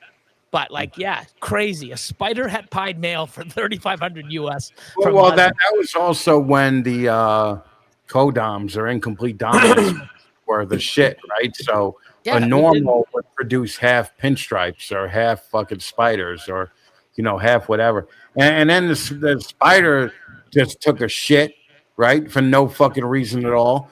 All right, social media know-it-alls. Yeah, fucking exactly. So then now you have a spider clown or whatever you have to fucking accept like $1,000 less because there's spider in it. It's so fucking stupid, man. But we used to pay by the gram. Yeah, that used to be the way to do it. Yep, it was crazy. You find these crazy importers that just get 500 at a time for $50, right? And they'll be like, all right, we're gonna sell every female $1 a gram, and you're just like, holy shit, man, this is that's when it got really expensive, for us, like fucking. Well, I was paying to get in 2007 and 2008. I was paying like $5,000 for Mojaves. You know what I mean? It's crazy. But it's funny too because I knew the guy. Ivories were like 15 to 25 when they first came out. Yeah, remember? I heard the bananas were expensive too. No joke. Yeah, once stuff gets common, the price goes down. There's fancy new tarantulas coming out right now that they want thousands and thousands for. And guess what? Give it about 2 years, and they'll be down to hundreds. Common price. Goody sapphires, right? Everybody knows what a goody sapphire is. The bright blue ones, super pretty. And even when I got in a few years ago, when I started paying attention, they were closer to like $1,000 almost, and some of them, especially as mature female. Now you can pick them up for a couple, 300. So that's in a couple of years. So, and I've noticed genetics are like that. I've watched hognose genetics, carpet genetics, and some other stuff, do that fluctuation when stuff gets common. Watch, the price go downhill. Just like a brand new car. That's another reason why. And that was my second story I was going to tell you about. When you watch how these people do things, like there was a young breeder that did not pay attention to what was going on around them in a local show up here, and they wanted to show me they're so proud of what they made, and they're charging double because what they had into it than what everybody else is charging for basically the same genetics. And they didn't understand why it wouldn't sell. Yeah, and that's the thing is people are producing stuff or they buy animals and all they're doing is reproducing them. So if you're reproducing the same animals you have, you're not adding any value or future growth to your own collection, which is why I do it. Like if I have a bunch of pieds and I keep making pieds, there's nothing that excites me because I already got them. I'm already breeding them. I want to make new combos, right? And if you keep breeding the same thing year after year and you're not growing your own collection and you're not moving your basic, You get stale. You go stale, and the price goes down because supply and demand. Like if you know, and for me, if I'm not moving my projects forward, and not all projects, especially when you're doing triples and quads, you're not going to hit them all, right? So I've got a lot of stuff where if I hit 2 or 3, you know, long shot animals out of 200 pairings, I'm fucking happy. You know, but then next year I get more shots at it. I got better odds moving forward because of the stuff in my whole back rack. And my power isn't what I have in my breeding section. It's what I've got growing up, you know? And people are always wondering, it's like, how did you hit that? Oh my God. Well, because I planned it 3 years ago, getting the genetics. And when I missed, I bought the genetics. You know, it's not a fluke that we're making all these amazing combos. We've already planned it out and we've got the genetics growing up. It's just hitting the odds and getting it to size. You know? We paid $5,500 for a lesser from Ralph Davis, right? In like 2006, 2005. You didn't get the Platy Daddy? No, we didn't get the Platy Daddy. No. And I'll tell you what. I'll tell you how fucking easy it is for you people right now. With Ralph, I had to send him money orders in a Sports Illustrated, all right, and FedEx it to him, okay, and just hope that Ralph was honest and fucking that he got it and he fucking would take that cash, you know. So it wasn't as easy as it is today, where you can you know. When I got some of my animals back in the day, like I got the black Xanthic and a bunch of stuff from the Sutherlands, right? So I would have to send money orders. I have to go to the bank and get a money order, U.S. money order. Then I'd have to FedEx next day it or whatever, ship it down. They would apply for CITES, which would take anywhere between 6 to 8 months to get CITES back in the day. And then once it was done, you'd have to, it was just nuts. And there was no like, send me a picture over line. Like it was right. Back in the day, yeah, you know, send me a Polaroid through the mail. Through the mail. We get pictures through the mail, and it was just, you know, or they would take a picture and they would have it dot matrix printed on a piece of paper with all the and I even have some of them. I found an old thing. I'm like, holy shit, look how ancient this is. So well, you have not only that, dot matrix printed shitty image of this snake with the documentation that was mailed to me. You know? You need to frame that, man. Crazy. They used to just send out price lists of like lessers, $3,500, pinstripes, $5,500, and you didn't even see the fucking animal. Yeah. All right. You would just buy it on faith that they would send you that animal. So it's like it's a lot easier right now, but it's also a lot harder to keep up because there are people out there that are grinding 100% of the time, and there are people out there that are hustling 100% of the time. So is there still a way to make money at it? Probably, you know, but like Billy said, the feeders, you got to change. You got to find a different way to do it. The feeders, you're going to make a lot of money. So when I went to rats, ball pythons were the secondary income, and we were making $4,500 a weekend just on the rodents. Yeah, you know, when you're small, the rodents are like, whoa, all right, awesome. And then you get into mealworms and bugs and shit, and that's where the real money is at, is in the feeders. Everybody buys a snake or a gecko or whatever. They got to feed them. Yeah, but you also got to realize, like, you just get into feeders. That's easy. If you're not watching what you're doing, monitoring them, giving them proper food, you know, watching for floods, like, you know, you get a disease or an outbreak, your whole you start all over. You know, and then all those customers are let down, and guess what? Now they got to go somewhere else. And then when you're back up and running 4 months later, hey guys, I'm back. Like, sorry, we're happy where we are. You got to treat that a hell of a lot stronger and harder and more professional than your fucking ball python business. Yeah. Like it's you know, when you're dealing with feeders and other people relying on you, you let them down and you screw them up, or you have a bad product. That impacts a lot of people. That's so. true. But I got into, I wish that was something I did a lot earlier. I've been doing it now for about 4 years, 5 years. Wish I did it a lot sooner. But I get a lot of satisfaction of what I produce and how healthy they are, and knowing that I can feed the right meal at the right time. And you know, I have the whole, the quality of the rodent, you know, from start to finish. It's feels so good compared to, you know, the animals I used to get from people that would just deliver. It was a business for them. Yeah. So much satisfaction. I would like to thank Jamie for interrupting this sausage fest with an actual. I'm so happy we got an actual girl here. Right. So nicely done. It took you an hour and a half or 2 hours, but I mean, those dead moments of silence, I was just like, what's going on? Some of you are like looking at the corner of your screen. Yeah. You know, we were looking at a screen like older folks here. We're all going to sleep. Yeah. No, we're all old, man.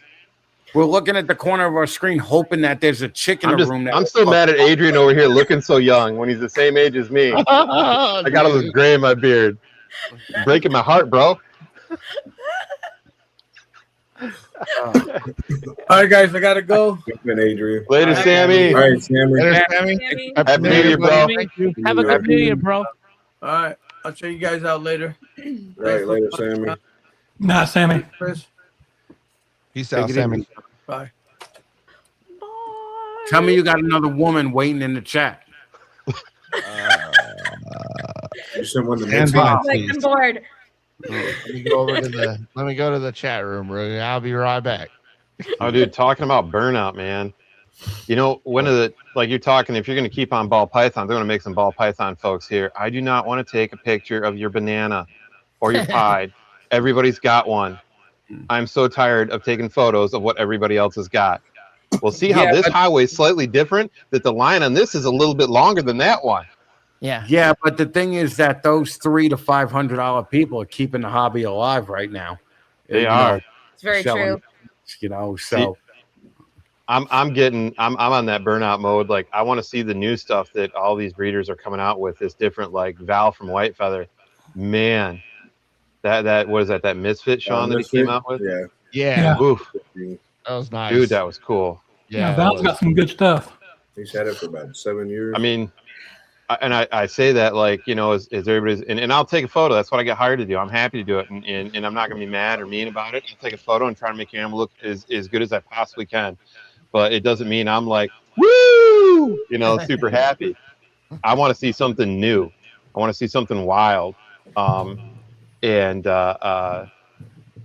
That is what keeps me in the hobbies when you guys come out with those long-term projects like you're talking about. That's something that you plan 3 to 5 years out, that you had 100% intention of, like, I want this to work. I think if I do this and do this, it's going to turn into this, and, you know, watch that be successful and then come out with something wild, you know, something super cool. Yeah, but in the old days, like McCurley used to do that, right? Like, used to put together 7 to 10 gene combos, and we bought, I think, a spider, super stripe, yellow belly, hidden whatever. gene Roma. Dude, it was fucking shit. We called it a dirty sock. It looked like dog shit, right? I don't even know how he could tell half the genes were in it. Fader, hidden gene Woma, fucking like Darth Vader 2.0. Like, get the fuck out of here. But you know, the bigger people are the people that you're gonna have to go take pictures of, you know, to really find this, because you know, I don't know. Like, fucking Jamie got her normal out right now. That's normal. Yeah, Joe, we're only 3.5 hours from Billy. What is that? Right. A blackhead? Nope. What That's is it? Sentinel. What was that, Billy? Sentinel. Nope. Paint. Nope. Oh, really? I bet it has black Xanthic? Xanthics. There's no Hidden gene Xanthic. molar? It's a single No. gene. Oh, hold up. Yeah, it's a normal. It's not normal. Here, want me to get out GHI? of normal? I have a normal. Was it GHI? I don't know. Fuck, I'm just gonna throw shit at the wall. No, it's not GHI. It's granite. It is granity. Yeah, that's why it looks Granite sort of. gene. I'm sitting here like, what names do I know in genetics? Clown, GHI. I don't know. James knows what it is, and he's like, "Why is she showing off?" Yeah. Let me. Yeah, a lot of people do like these gene dorsal gives wars, it and away. they'll compare them, and I just start guessing every damn gene I can think of. And the hell, I'll never figure it out. Yo, you could probably get. It's a what? A Hatari? Oh, you could probably get $30-$40 for that right now. Yeah, just like if I'm lucky. Right. I mean, most likely $5. Come on. Hatari, was that a Sean Bradley gene? Yeah. Yep. Yeah. Okay. All right. $1.75, please. I refuse to give Sean Bradley any credit on anything. So That's all fuck good. him. But you All just did. That's all. No. Well, yeah, it's a Hatari. So fucking okay. Did you buy that from Sean? No. No. Okay. Who'd you buy it from? Dark Cloud Reptiles, Randy. Randy. Yeah. Okay. Yeah, all of my Hataris are from him, and part of my project. So you have many Hataris. I have many in my collection. My collection. Billy, I think there may be a new gene for that fucking series. Right? Shit. Come on, it's Atari, not Peach. Oh, yeah, no. That's pretty bad too. In Canada, they're all up with the maple now. With fucking that's a bullshit. Maple? Yeah, Corey has the maple, and it looks like Ultramel, but it's a different line. Right. So, is it okay? So it's a different line, not a different gene. Oh like no! Well, spirits it's a get well, I dirty. mean, it looks in between a Monarch and an Ultramel, Okay. and I believe he's bred it to both, and he's they're not allelic or they're not. Okay. So then it's a different gene. It's yeah. So, but it's like it looks almost the same. It's almost like the Xanthics that there's they just don't. Yeah, they're all different They're all genes. They separate. just look similar. They So do the same effect. yeah. So I mean, like because I'm so high on, I'm so invested, and I got a lot of Ultramel, and plus I love what Ultramel does. There's no way I would ever get into that. Same thing with Monarch, except down the road, if there's a gene that or Monarch does something to like Freeway or something else I'm in, it's like, holy Christ, look at that thing. Now I need to get into it, right? But that's the thing is we have so many genes that are so similar. Like, when people right now are getting into Xanthic, they're going to GCR or MJ because it's a lot deeper colors and stuff. And they've got no invested interest in VPI Xanthic or SK. Other people get into SK or VPI because they like those tones compared to the darker ones. So it's just preference. And it's like DG and Enhancer. If people are getting into now, hey, now I want to invest in Enhancer or I want to invest in a DG, Look I like don't you're have going any to sleep, interest. Chris. If Why- you why like what do- Enhancer does. Why would you do that, you douche? Why? Let's get a close up of Chris drooling. I'm listening, Billy. Yeah, so it's just like, people nowadays will get into a gene, even though there's similar ones out there, because of a certain thing that attracts them, Yeah. right? And, but by far, DG will always be probably for the next 5 or 10 years, more dominant than Enhancer. And same thing with VPI Xanthic compared to, MJ or GCR. But when people now wanting to get into, now they've got a choice. Back in the day, we didn't have a choice. It was DG. Then, you want to get into Xanthic? It was SK or VPI, right? And that's it. You didn't have a choice. Now people have a choice, and you can see a lot of comparisons like, holy shit, I like enhancer way better. And now, like, you know, there was caramel and ultramel. Well, because of the caramel, I like caramel way better than ultramel. I made caramel clowns back in like 2000 and like, Oh my goodness. I made caramel clowns in like 2015 or 16, and they were amazing. Problem is some of them were kink. The females wouldn't lay. So guess what? Get rid of that and get into ultramel. Well, now there's ultramel, and now there's maple, now there's monarch. Someone getting into that color palette, they have choices where before we didn't have it. You know? Yeah. Oh, Joliffe Snow, yeah. Yep. Joliffe Exanthic, Joliffe Albino. So to the non-ball python guys, like literally the only one here in the group, I got a legitimate genetics question. Shoot. What happened to all the cool Star Wars genes that I saw when I first started taking photos here? When I looked through the original morph market, and there was like Wookiee, Yoda, all this other crazy stuff, and I'm like, what? So fucking stupid.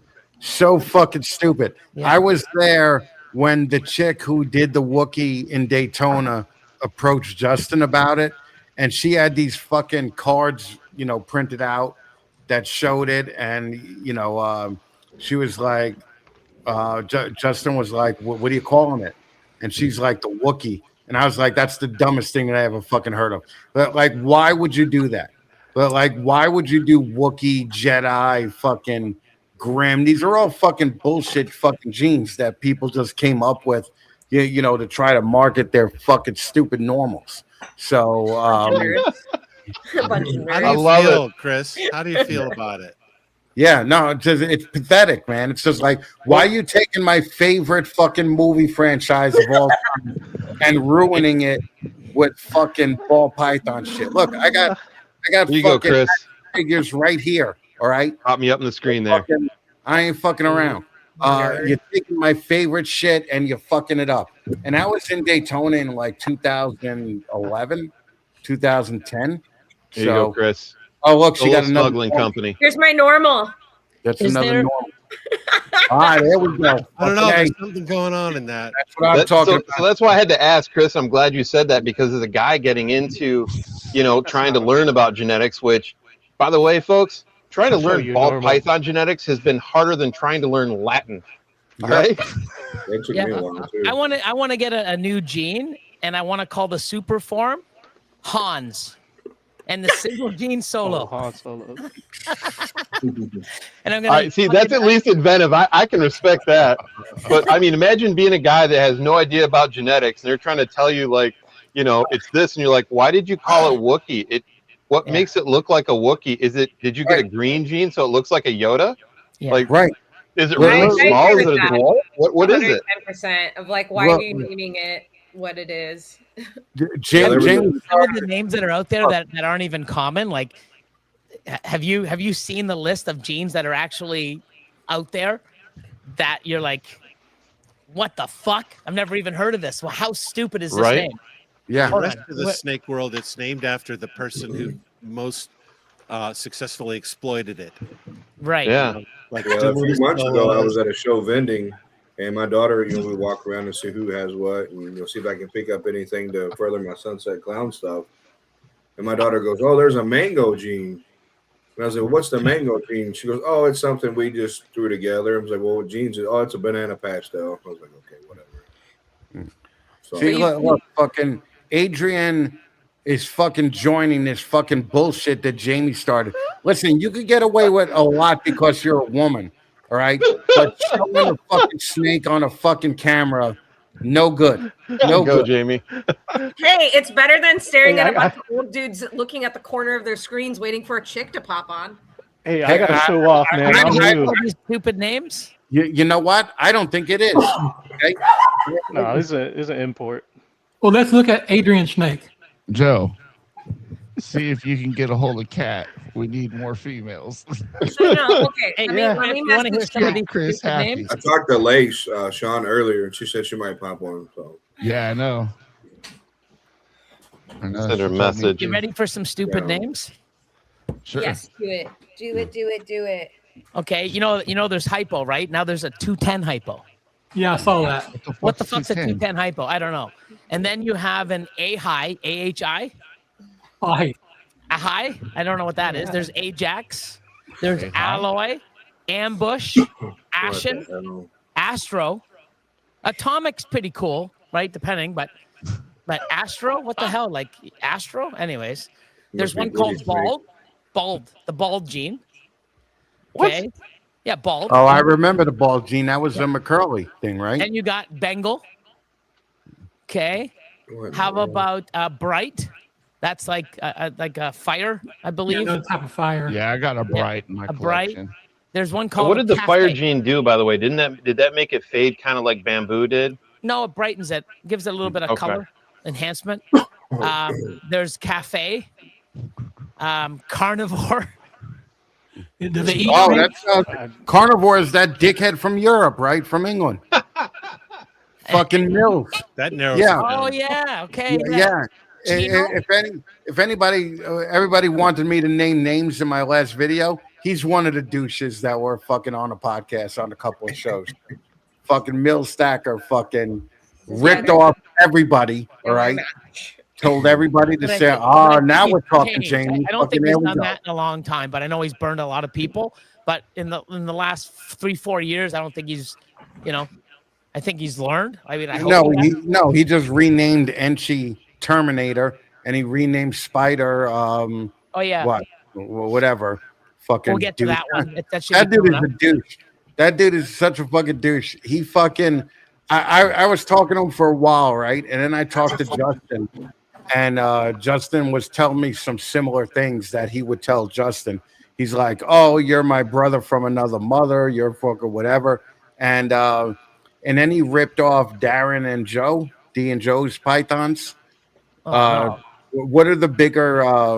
What are the balls that grow really large? Voltas. Oh, the Voltas. Voltas. Yeah, sold them 100 Voltas. 98 were dead. All right, when they fucking arrived. Wow. All right. That's the same guy that used like a Sharpie to make different designs in it and sold them to everybody. And when they shed, they wasn't there. Yeah. Okay. Yeah. And what he would do is he wouldn't show his face on camera for years. Right? For years, because fucking he was afraid that if he showed up at a show in the UK, he would get his ass kicked. Oh, I could have. Yeah, fuck that guy. Dot. Have you ever heard of Dot? Dot. I've heard of Dot. Ember. Ember, I haven't heard of. EMG. EMG, I've heard of. Yeah. Wow. Exo LBB. What the fuck? No, I never heard of that. Just reading the list on more. Isn't Ember part of that bee? Wasn't it Ember Bee along with Sugar Bee or something like that? Know. I remember seeing one of those down in Gaia? Ohio show. Gaia? The XLBB was the snake that Jamie just had. Chris. How about Gaia? Gallium? Gaia. Yeah. Oh, Gaia? Gallium? Gaia. Garcia? You know who did Garcia. What up, Mr. Misfit? What's up, brother? Chris? Oh, we got a glad glossy. you're doing well, brother. Good to Thank see you, my up. friend. Thank Glossy. you, man. What's up, Gypsy? We got a gypsy, hieroglyphic. Then there's Honey Huffman. hieroglyphic. That's probably great. The motherfucker probably spelled it wrong. Yeah. I'm just Guy curious, is Joel, one of those there it is, things. the they're all separate genes. That's the spider, I Like, believe. The jolt. Kind of like glowing like the scrambler. Man, you call it hieroglyphic. I expect to see a snake with some crazy markings on it, like nothing else. Yeah, like confusion or something. I can show something. Now here's a bunch of Kevin's. Lucifer, Malum, Yep. Malum. Yep. Fucking. Marvel, What's the one that starts with a T? Matriarch. Wow. The melt, Metal Flake. Like, come on. Metal my Flake? God. Yeah, Metal Flake, the Mordor, the Mota.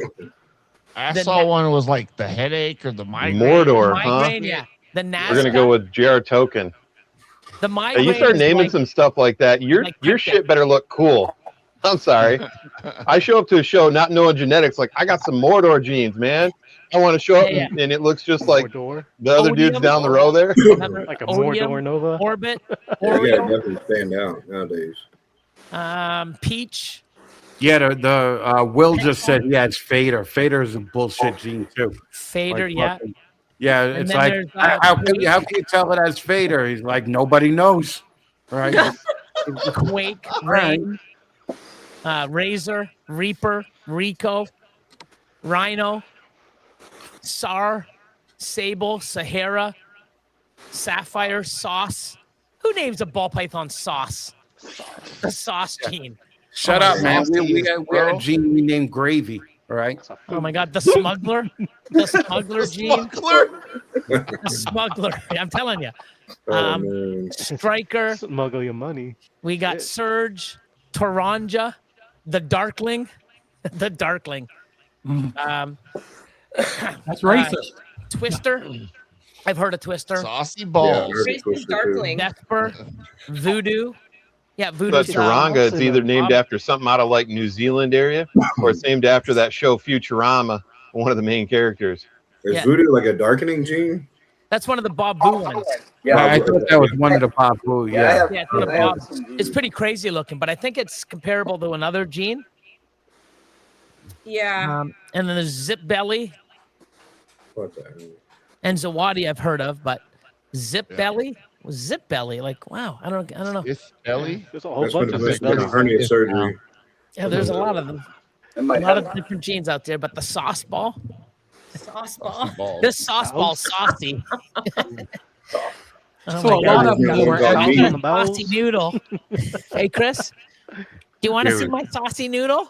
Dude, I'll Dude, saucy noodle. Yeah. Oh, my meatball. I got a super sauce. Boop snoot. Oh, dude. That's spaghetti and meatballs. Special sauce. Oh. Yellow belly sauce. Yellow belly sauce. Just start combining them. You know, you love Yellow it. belly. If you add mushrooms in, you got the confusion sauce. Hey, we just breathe a fire and a sauce and call it Taco Bell. Is that a dark days sauce? If I was cool and invented one, I would name it something that had to do with like my vision or something like that, like RP or something. Bro, stop. Bro, what? The invisible. I've had a bunch of ball pythons I named for Mike. They were no eyes, so I called the blindness, right? So it's I want to try to find one for like an ambassador. That way I can take it to the shows and as Mike's. Like, look, this is my twin. It's another version. That would grab attention, though. So that they do. Yeah, I think Sammy had one, and it wound up passing. He was gonna send to me, but there'll be another one somewhere. Dude, when nobody says about Sammy is Sammy puts out some great shit, man. Oh yeah. Sammy got some nice shit in his racks that fucking you're like, I didn't think a retarded guy could put these snakes together and get these fucking, you know. And Sammy hits it all the time. You know, I mean, he has such great shit. Yeah. And he's selling shit for like, he's like, I'll sell it for $300. I don't care. You know, and I'm just like, Sammy's gonna ruin the market. That's who's gonna fuck. He's gonna ruin the market. He's a good dude. He's already ruining it, you know. Single-handedly. Sammy's gonna take down fucking ball python market by being nice, right, and just giving shit away for $300. That fuck, all his shirts too, man. It's like, damn, Sammy. You know, you got everybody wants a free shirt now. Dude, what pissed me off about that is all the people that he gave free shirts to. When he was running in 15 minutes, fucking, he got 2%, fucking, and nobody who fucking took shirts from him showed up for him at all, and that fucking aggravated me. You know, the whole fucking. You know, I mean, this dude's giving away thousands of dollars worth of merch. Yeah. So, yeah, that's the thing about your damn contest. There's so many fucking awesome people. How do you pick? Yeah. You know what I mean? Like, there was some great people this year too. Every year, it's always like, and you know what? It gets better and better every year. You know? Yeah, and it's fun. Guys out, Hey, like, Sean. there's a lot of funny shit that's been going on. That came up with some funny shit, man. It's like the most memorable shit too. It is. I'm glad It is. she won. There's a guy. Yeah, I know, you know, Lace is awesome, man. I The actually one with got her in the shower. It was fucking hilarious. Yeah. Well, that With was the with mask on. Blake because we threw Blake out of the contest, right? But Blake is like a weird dude. He fucking takes videos of him in the shower. It's just weird. One of those ball python breeders. Yeah, you're just like fucking dude. Like that's Who's a little this? fucking weird. Renaissance reptiles. Oh, okay, yeah. He's just a weird dude, man. You know. And he's like, I can't believe you threw me out. I showed up for like 7 shows for you. I'm like, dude, I don't even know your last name.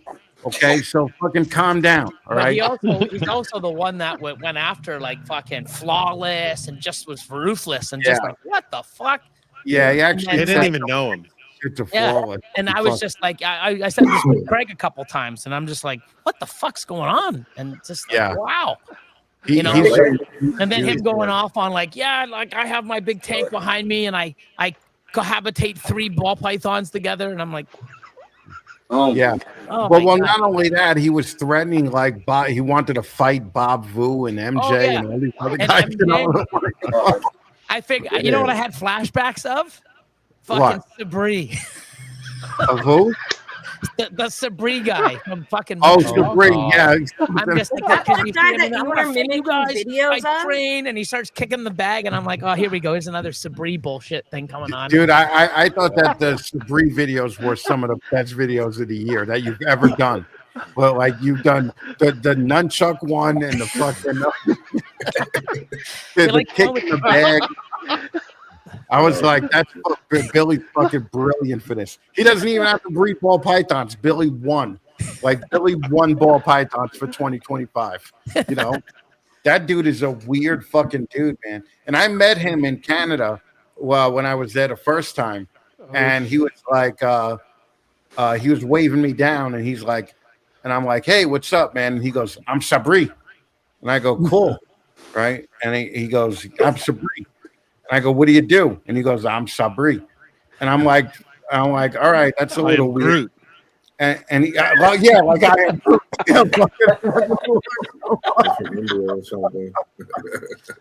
And he took me to his wife. He was like, I don't speak English. You could talk to my wife. And he took me to his wife, who was fucking weird. And she was like, I don't speak English either. And I'm like, fucking people get by. I'm You know, surprised you didn't say he's Sabri.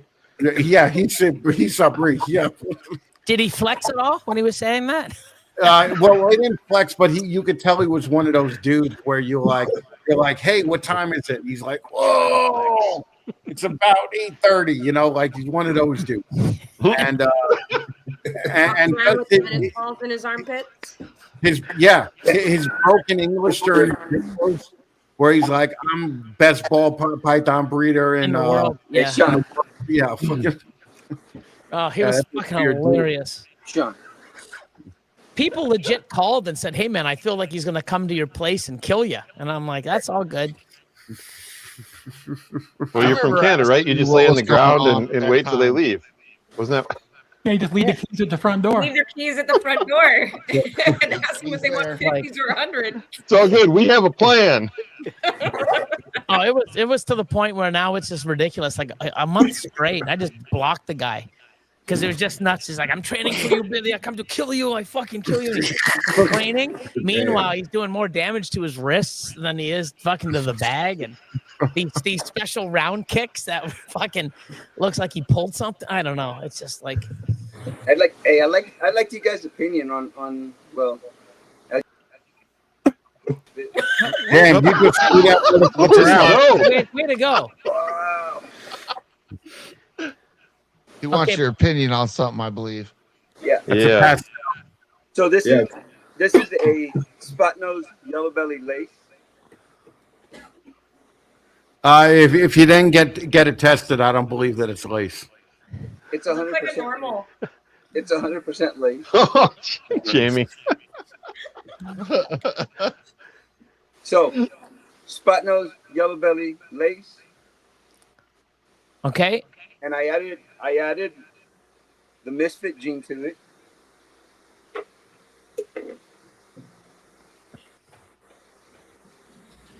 this is a misfit. Oh shit! Oh, that's nice. Yeah, dude, the misfit's nice. All right, so you guys remember me telling you earlier, like he had something. This is what I was talking about. Yeah, that's the real deal. Hey Val, tell your wife I'm sorry. This is James butt dialed and I called back and she answered the phone again. So that's so good. She was trying to talk to you guys. every time somebody butt dials and I call back, she answers the phone every time. Where did you get that from, Misfit? And I have this. he made that. I found it. He got his forge out and the hammers and. I found it in a pied mail that we picked up. Just a random pied mail that we picked up. And Jamie, you're killing my ADHD over here. Like we went off and you first you didn't have a hat, then all of a sudden you're copying Chris and he had a hat, and then all of a sudden we come back and there's a hat with all this stuff on it. You're breaking my brain. That's what I do. Let me put him back up there, man. That's such a beautiful animal. Yeah. You got that misfit from the yard sale. Yep. Right. Working there for You what, better 7 believe years? that. That's exactly what happened. Wow. Well, I told him after you heard me how I feel about taking photos of all pythons, I told this dude, like, all right, you got free photos. The next time I can get near you and you got that snake. That thing is wild. I'll travel to come see you, bro. You said you've been working on it for what, 7 years now? Yeah, about coming up on 8 years now. Yeah. 8 years. So pretty deep into the gene. Yeah, the battle was that my gene moves in the same area that the yellow belly gene moves in, and it also moves in the same area that lace moves in. So that's why I went ahead and did the spot nose yellow belly lace combination with my gene. And without. Yeah, and without. Correct. It shows the very apparent difference that it's in the combination of genes. I'm excited to watch that thing grow, man. And it's, I don't know if the color came through, but it's almost like a orange red color. It's very very unique. And there's do you have one in your shirt pocket? Peach color. I was told That's where He the always hug keeps got something blue. in his shirt pocket. we have it in a lot of stuff. We have it in clown, we have it in pie, I have it in cypress. It did what's up Whiskey? It's done. Jamie in the Chocolate Factory. I'm loving the fact that Jamie got all these hats to pick from. I know. Wait, like the hat lady, right? Can she pull a snake from the hat? Not right now. That would be cool. Speaking of hats, what kind of hat do you wear, Chris? What brand? It's from American Hat Makers. American Hat Maker. Okay. It's like a fucking $400 hat. It's the most expensive piece of clothing that I own. That's one of the ones you see him like. He's got a big name right now, right? So this is a lesser misfit. Look at the dorsal stripe.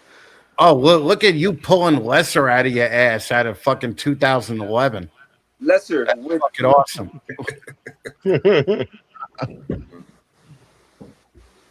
I haven't been disappointed in anything that we put it in. Dang it. Oh, she's pulling out the hood rat. He's like, let's see if we can spike this dude's ADHD and watch him have like a little ADHD seizure or here. Like, it's so much stimulation. I'm a middle school teacher, so Yeah. Patience, her middle name. I deal with ADD all the time. Oh, you deal with children? That's the worst. I'm sorry. Right? That's why she came on the podcast with us. We're just older versions. A bunch of big kids with snakes. I think that it's fucked up is that Jamie was like, oh, yeah, I'm hanging out with a bunch of old guys looking at the corner of their screen. Fucking bitch, calm down, right? Shit. She secretly loves old guys. Dude, I can hang like I don't feel old, right? Like I could hang out with a 25-year-old and be like, hey, what's up, dude? A 40-year-old dude could come by and I'm like, look at this old fucking man right here, like fuck this guy. And meanwhile, I'm like way older, but fucking I was very insulted because Who would you say the youngest guy in this room is? I would say it's Adrian. Yeah. Yes. I think it's Mike. I How old are you, Mike? I'll It's be Mike. 40 in June. Oh, so Mike's 5 years Dude, younger. I got him. Mike, you look fucking 65, man. Hey, look, Listen, Brad, I know you can't see yourself in the mirror, but dude, you gotta do something. that's why I went blind, so I don't have to see my ugly self. What's that shit? Who's the I oldest? know what I who's looked the like in oldest in high the room? school, right after that, but I was like, all right, I'm glad I can't remember what I really look like. So. No, fucking what's that shit that Billy was using? We got to get you some of that. Unicity. Unicity.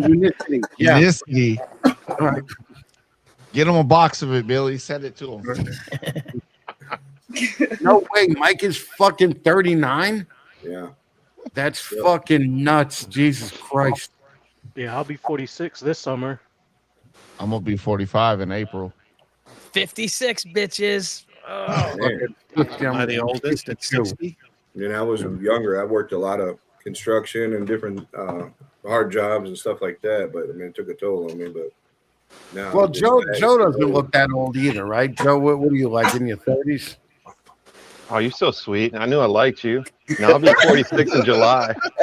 No shit. Okay, all right. Wait, Adrian. When you turning 46, bro? June. And you're older than me. Yeah, Fuck mine's off with you looking younger. Mine's the 29th. And how old is Jamie? 38. Yeah, fuck you. You're pretty much getting up there. 4 decades, fucking. The wall is coming. I'm okay. It's all good. My husband is. MILF. My husband just turned 50. Yeah. Oh, you like the he old did dude. something there. My wife, she's 48. Fucking. He's on a panel of all old dudes. Yeah, Jamie's on a panel of all old dudes. She's gonna rub one out to this later on. Right? She's gonna rewatch it and be like, "Fucking, that's awesome." Fucking. I finally get to use my Christmas gift to myself. Right. Holy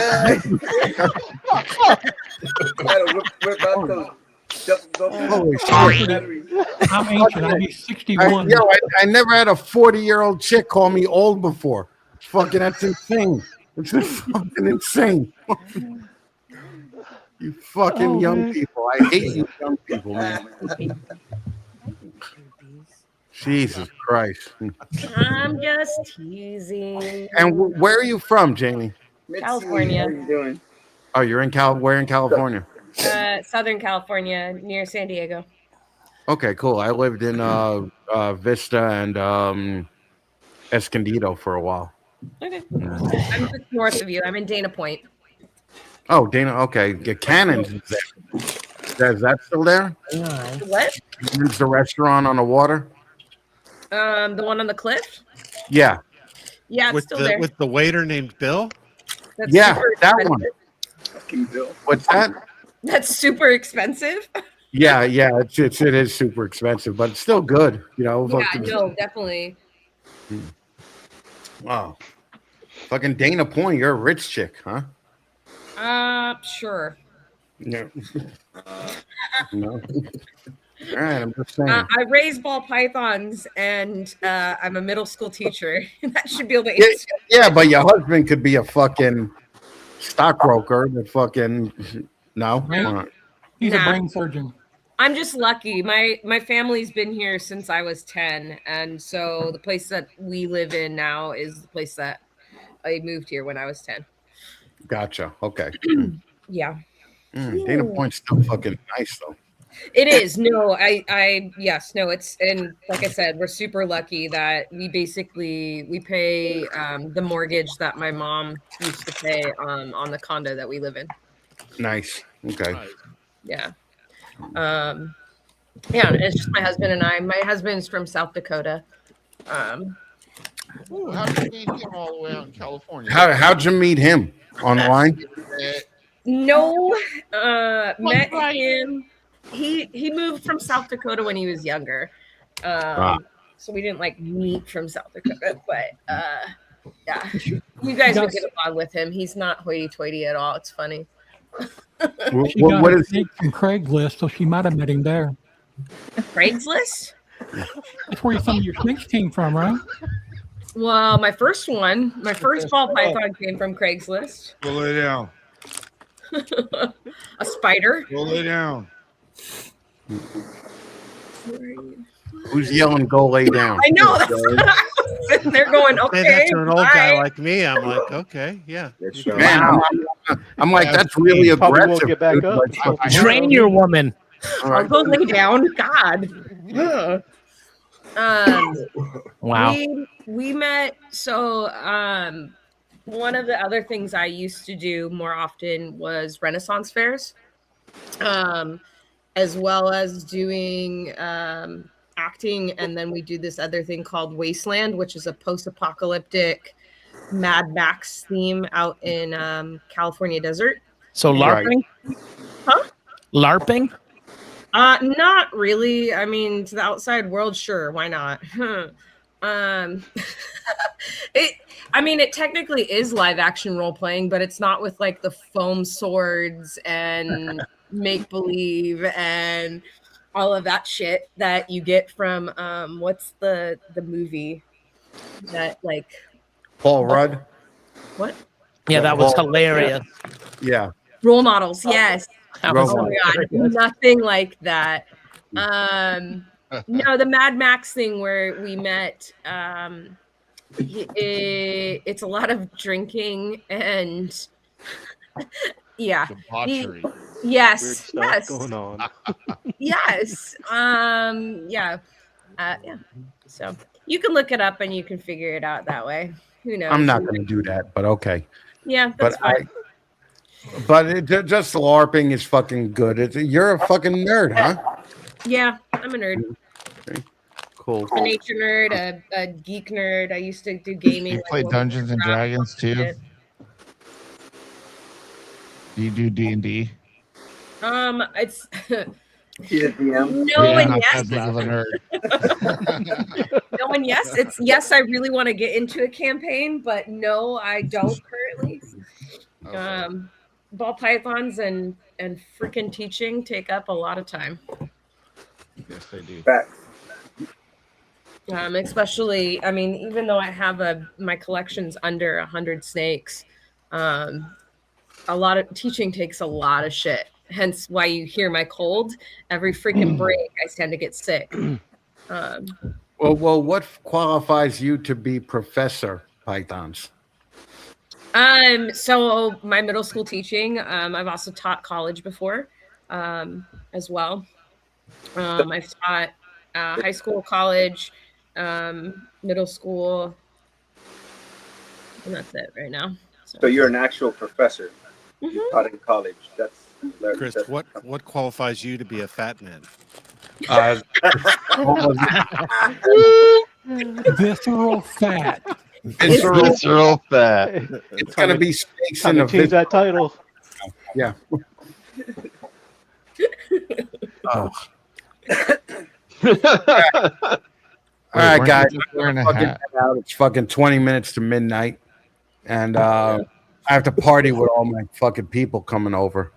So I'm gonna head out. But Chris, thank you. All right, Chris. Take care, buddy. Bye, Chris.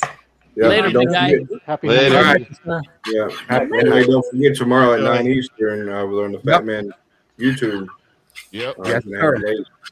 Thank you, brother. So That was quick. He's out. Yeah, this is a trip, dude. Oh, Yeah. Good fun. yeah, man. What's the rest of the show? Jamie trying on different hats. Oh, Really, at this point, I just want to know how many more you got. Anytime Sean blows up someone else's face, I'm trying to run and grab something to put on that when it goes back to the screen. We need a picture when you're done of like all the different hats you got piled around your chair by the end of the show. Sean, is my microphone working? Yes, sir. Okay, Got you, buddy. We got you, Dilly. John, Hey, the feature hey, that you're Billy. doing is just so funny. Now she's gonna play cop and robber. Wait, we got the whole Oh, village all right. people. Oh, now you're gonna purposely make me do it. YMCA. Time.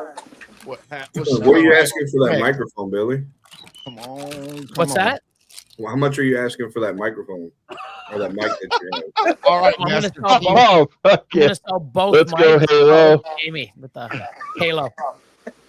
I'm gonna sell both mics. I got the mics, the Mhm. arms, Make her wear that one for a and while. the unit all together. Okay, how much are you asking for it? I'm not sure, but shipping will be a bitch, and the cost Okay. and duty. Because that's the thing. Oh yeah. You're gonna have to have Canada. a 30% tariff on top. Oh, okay. And the tariffs. Hurry up and move to America, Billy. Yeah, I just was curious because I figured shipping and all that stuff would be an arm and a leg. So I need to get a good microphone and stuff. They're actually not bad. I mean, I didn't do the Shure. I went with the Rode mic. That's And what they're I awesome. got is the Rode. I use the Rode Duo for my my soundboard. Yeah. But the thing's so complicating to me, man. It takes forever for me to learn new shit. Yeah, I just use the microphone that's built into the laptop, but eventually I need to, get one. Joe was talking about the one on Amazon for like $50. Yeah, just slowly work on it. It hasn't let me down yet. It's been pretty. I guarantee you, a Rode mic is going to be better. But for the price, these little wireless mics that I'm using are freaking the bomb. Yeah, you come through pretty clear too. Yeah, a little tiny mic. Plug it into literally everything that's worked. Hey Sean, what did you pay in the US for your Rode mic? Like $90? $100? Dude, I don't even remember, to be honest with you. It wasn't too bad. It was a little expensive. Or maybe 200. I forget what I paid for them. Let me just look. I think it was right around 2. It's not too bad. Yeah. I can get the $50 mic and then get the rack that I want to upgrade. I'm gonna get a combo rack finally, and so I can put adults and babies and sub-adults in. My next big one, if we keep doing this, I'm going to get a better camera for just a true webcam that I can live stream on. Start making it run faster. So Civil War reenactments are another one of your LARPing things, yeah? No, actually. No, not. Run, Jamie, run! Look, she's I LARP with the baseball player. So, Mike. She reached into the wrong bucket. It's not a hat, ma'am. Hey, Mike, look up Rode Pod Mic. Rode Pod Mic, okay. Yeah, they're 139 Canadian, which probably there'll be like $100 US. Okay. But they're amazing. Yeah, they are. I like Rode.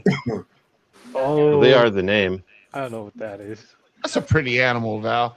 You guys like champagne? Champagne, yeah. Oh. Kind of fits for being New Year's. Man. Yeah, let's pop the What's bottle. that? Champagne and cheese special. There's no special. It's the pairing was a champagne leopard HRA Enchi pet clown to a red striped clown.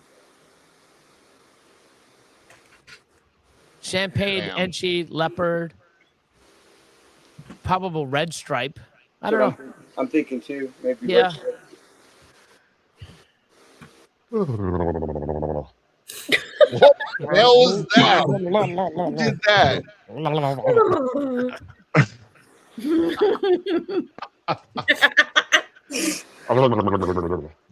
Thank God Chris isn't here because he'd say, Jamie, wait till we're finished.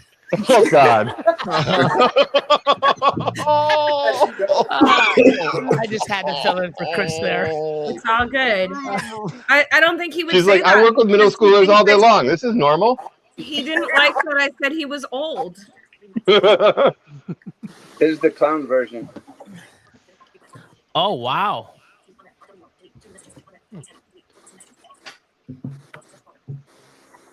See, that's another gene that I have a lot of. I just haven't done anything with. Like I got like 5 or 6 gene champagnes that I can't even really know what's in them. What's up, buddy? It's amazing that like people have still worked with it, and that's a nice looking animal. There was another one that I saw too with champagne, some combo, and I'm like, what the fuck? That's nice. Billy, didn't she make a monsoon champagne? Not yet, no. So what's really cool is There you go. inside of these little circles, all inside of those little circles, there's like really white spots. Blushing. Come up here. Come on. Come on. Really cool looking stuff. Come on. See, this is the kind of champagne shit I get. Come on. Yeah, you know, the ones that I've got so many champagne, asphalt / yellow belly, 5 gene, Oh my God. They're all possible Het Monsoon too, but you can't see with the markers because Oh no, please don't knock me out. Everything's blown out. Pinstripe, leopard, Enchi, champagne, asphalt / yellow belly. You know, so I'm gonna breed them and figure out what's in them. A little red, well. a little red stripe. I think will bring out a whole bunch of pattern. I think that's what these champagnes with that red stripe. I think I saw somebody do an Orange Dream, Enchi, A wool hat. champagne, maybe leopard, This one? and it was pretty crazy looking. What OD did to the combo, Right. that's funky. Oh, there you go. What the hell? Kind of like Hufflepuff.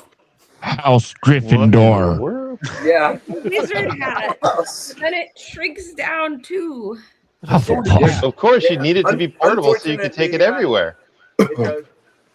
Wow, It that's reminds. Yes, it is wool. Scoliosis. I'm a theater kid. Okay. Uh-oh. Run, Jamie, run. Run, Jamie, run. I Adrian, think I'm hearing, that honey wait, clown. wait. Oh, yeah, baby. Oh, yeah, my No, baby. I'll be right back. I gotta take the dog out. Oh, I think Jamie's ran out of hats, bro. She ain't back yet.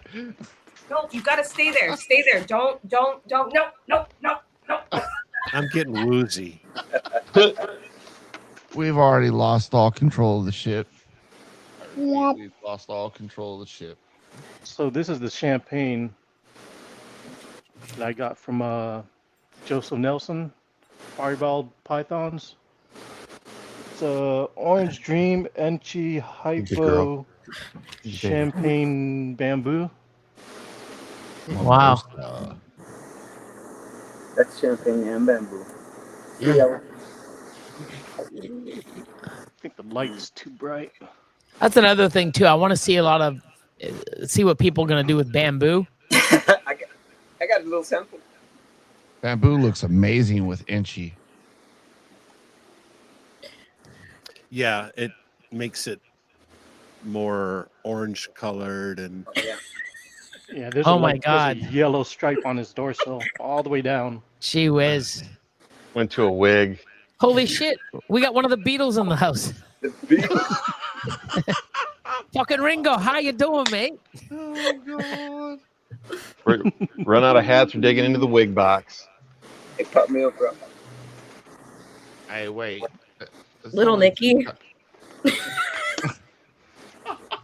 Oh, that's awesome. Nicky. About Hey, you 7 more minutes guys. till the Good news, ask me. guys. Love that movie. Old shovel face. What you got there, Val? Not even sure, to be honest. Bamboo? looks Yeah, like it's it's a got bamboo. bamboo in it. Yeah, it's a bamboo. The pairing was a cypress,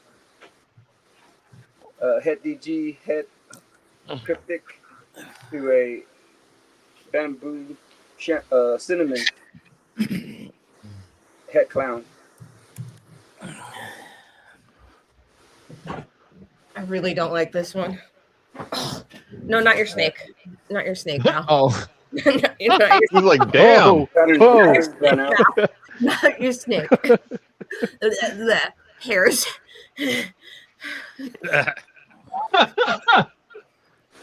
Pretty cool. oh, we've lost our damn minds. So we Sorry. Okay, I'm done. This is getting ridiculous. We think this is a krypton. Hold on.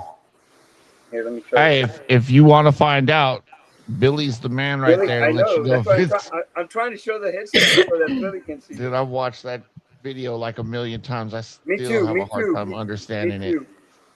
No, I understand it. I just need to show Krypton.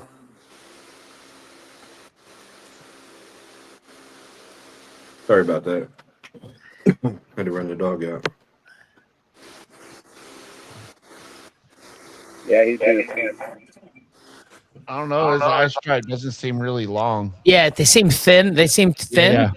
but we don't really know what it does in a lot of combos. But most of them, you know. Yeah, I've got a DNA test already.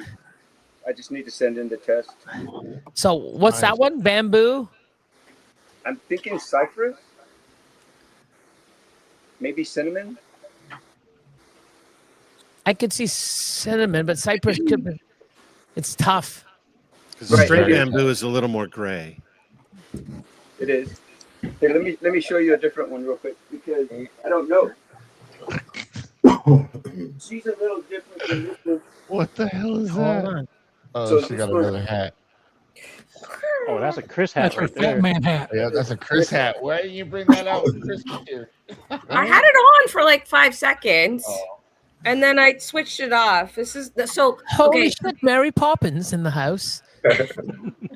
So the Get event carried that I was out. talking about, where my husband and I meet, they have a formal night, and this is the hat that he wore for the formal.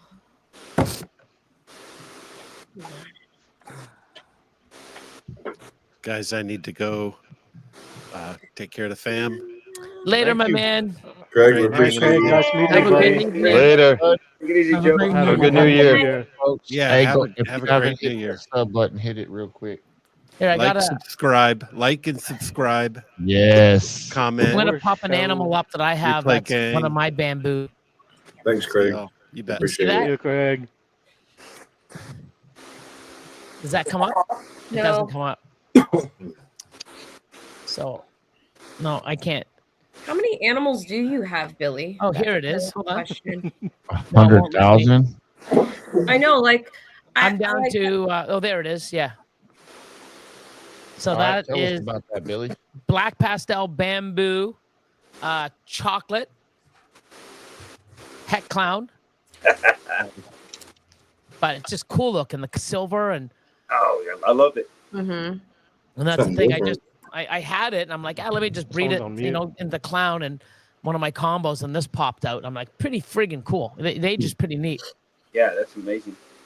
I still have the one that I won from the competition or from you, Billy.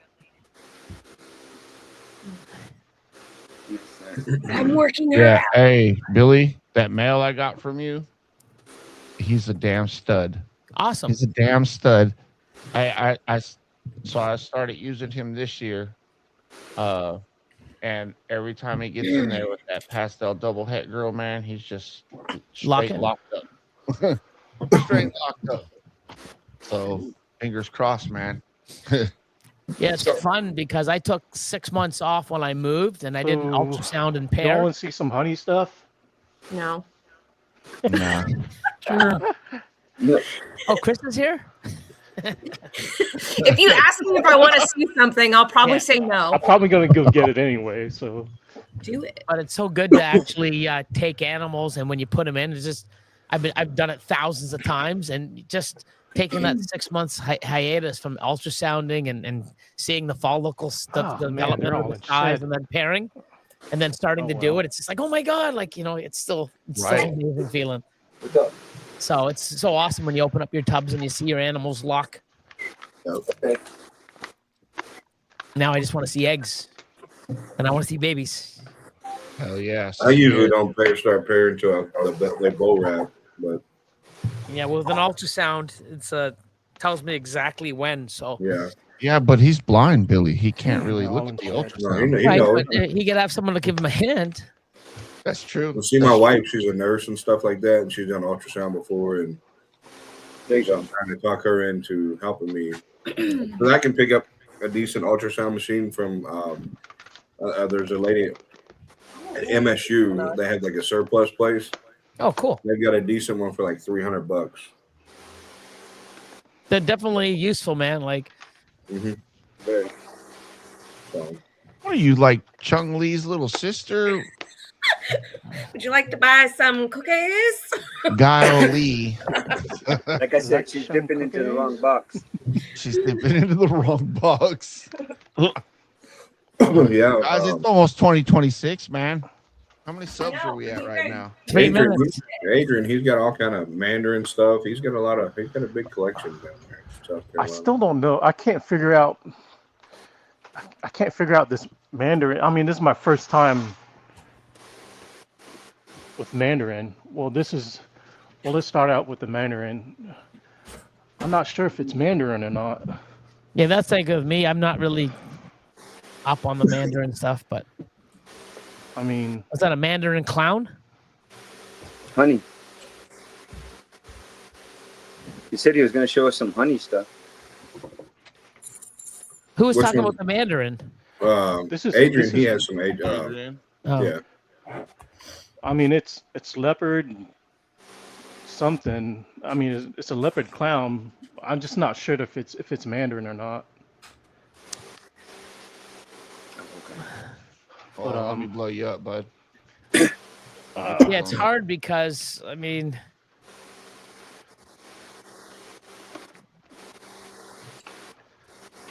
that's why genetic testing will be John, so key. I think you're drunk now, John. It's time to go to bed. Whip Weiss. This is the pairing was a GHI het clown to a GHI Enchi het clown, and then the sorry is a honey cypress clown, and this is just a het. GHI honey cypress. I don't think this is Enchi, or this could be a possible Enchi though. No, I would say GHI. Not Enchi. Oh yeah, plus yeah. Is there that's cypress a in there? GHI honey cypress. Yeah. Pet clown. Yeah. I don't think Enchi's in there. So that's the het version.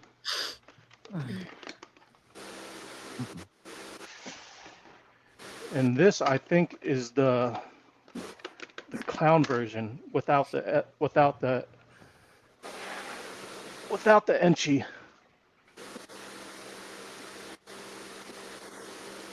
Is that the one you said was for sale? No, this one I'm keeping. It's a male. Final minute. Final minute. I only do clowns. Yeah, this is the clown version. So it has an orange dorsal, and I don't have a and the countdown flames are midnight. the white. It's pretty cool. Pull up on yours. And Wow. Get out of my face. Happy New Year to you. I was watching you too, man. Ah, that fucker so hurts. I think this is Oh! the Isn't it midnight now, Sean, in your area? It is Happy New Year. Yeah, it's 12 o'clock. Happy New Year. New Year. New Year. Everybody in the So chat. I think this is the Enchi version of the honey cypress. As soon as that hit you in the face, I was like, it's midnight. Yeah. Because of the head stamp and stuff. Yeah, coloration also. Come here. So I'm glad you brought up honey, because I don't know if we have honey in a cypress that we picked up. So I'm hoping maybe you guys can point it out and see if I've got honey in this thing. So this is the cypress that we're working with. And I think this one's a GH. I think this one's a GHI honey clown. I don't think there's any cypress. Oh yeah, I think this has Enchi too. She's in shed. She has like some eye stripes and.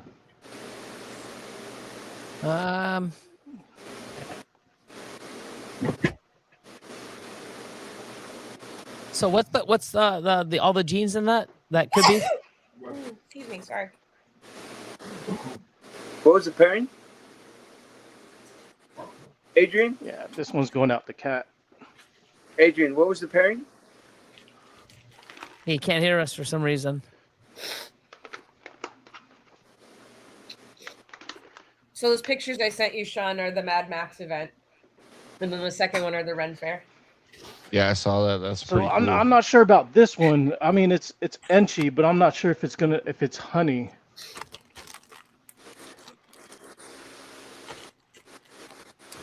So honey is a lightning gene, I guess, golden. I mean, it does look a little bit brighter, but I've seen Enchis. And I what mean, other? it What got other darker, but when it came out of the egg, it was bright yellow, and the orange were popping out too.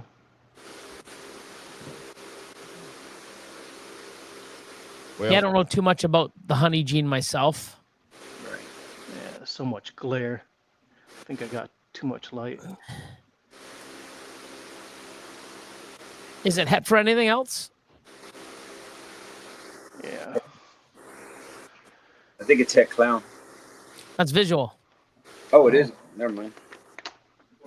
Because sometimes if it's like het DG or some other stuff, I got it'll influence pattern and color. For sure. The honey line. Well, guys, I'm gonna call it a night. Yeah. All right. Same here, I'm thinking y'all. the same thing, man. It's a bunch of old guys on the panel right now. We're all getting sleepy. Yeah, Some crazy hat lady. She's out of hats. Oh well, except for Jamie. Thank you. Yeah, Miss she's See Jamie. what I did there? Yeah, she's the hat girl. Thanks everybody for coming on and hanging out with us. And Oh, it's cool to hang out. Definitely. Happy New Year, Yeah. everybody. 26, New Year. baby. Here we are. Happy New Year. Yeah, Be Happy New Year's, safe. guys. If I'll y'all see you have to guys drive next to year. get home, be safe. Bye, y'all. Appreciate Thank you y'all. guys. Hey, Val, I'll talk to you later, bud. all right, Yeah. thanks, Sometime. Adrian. StreamYard-study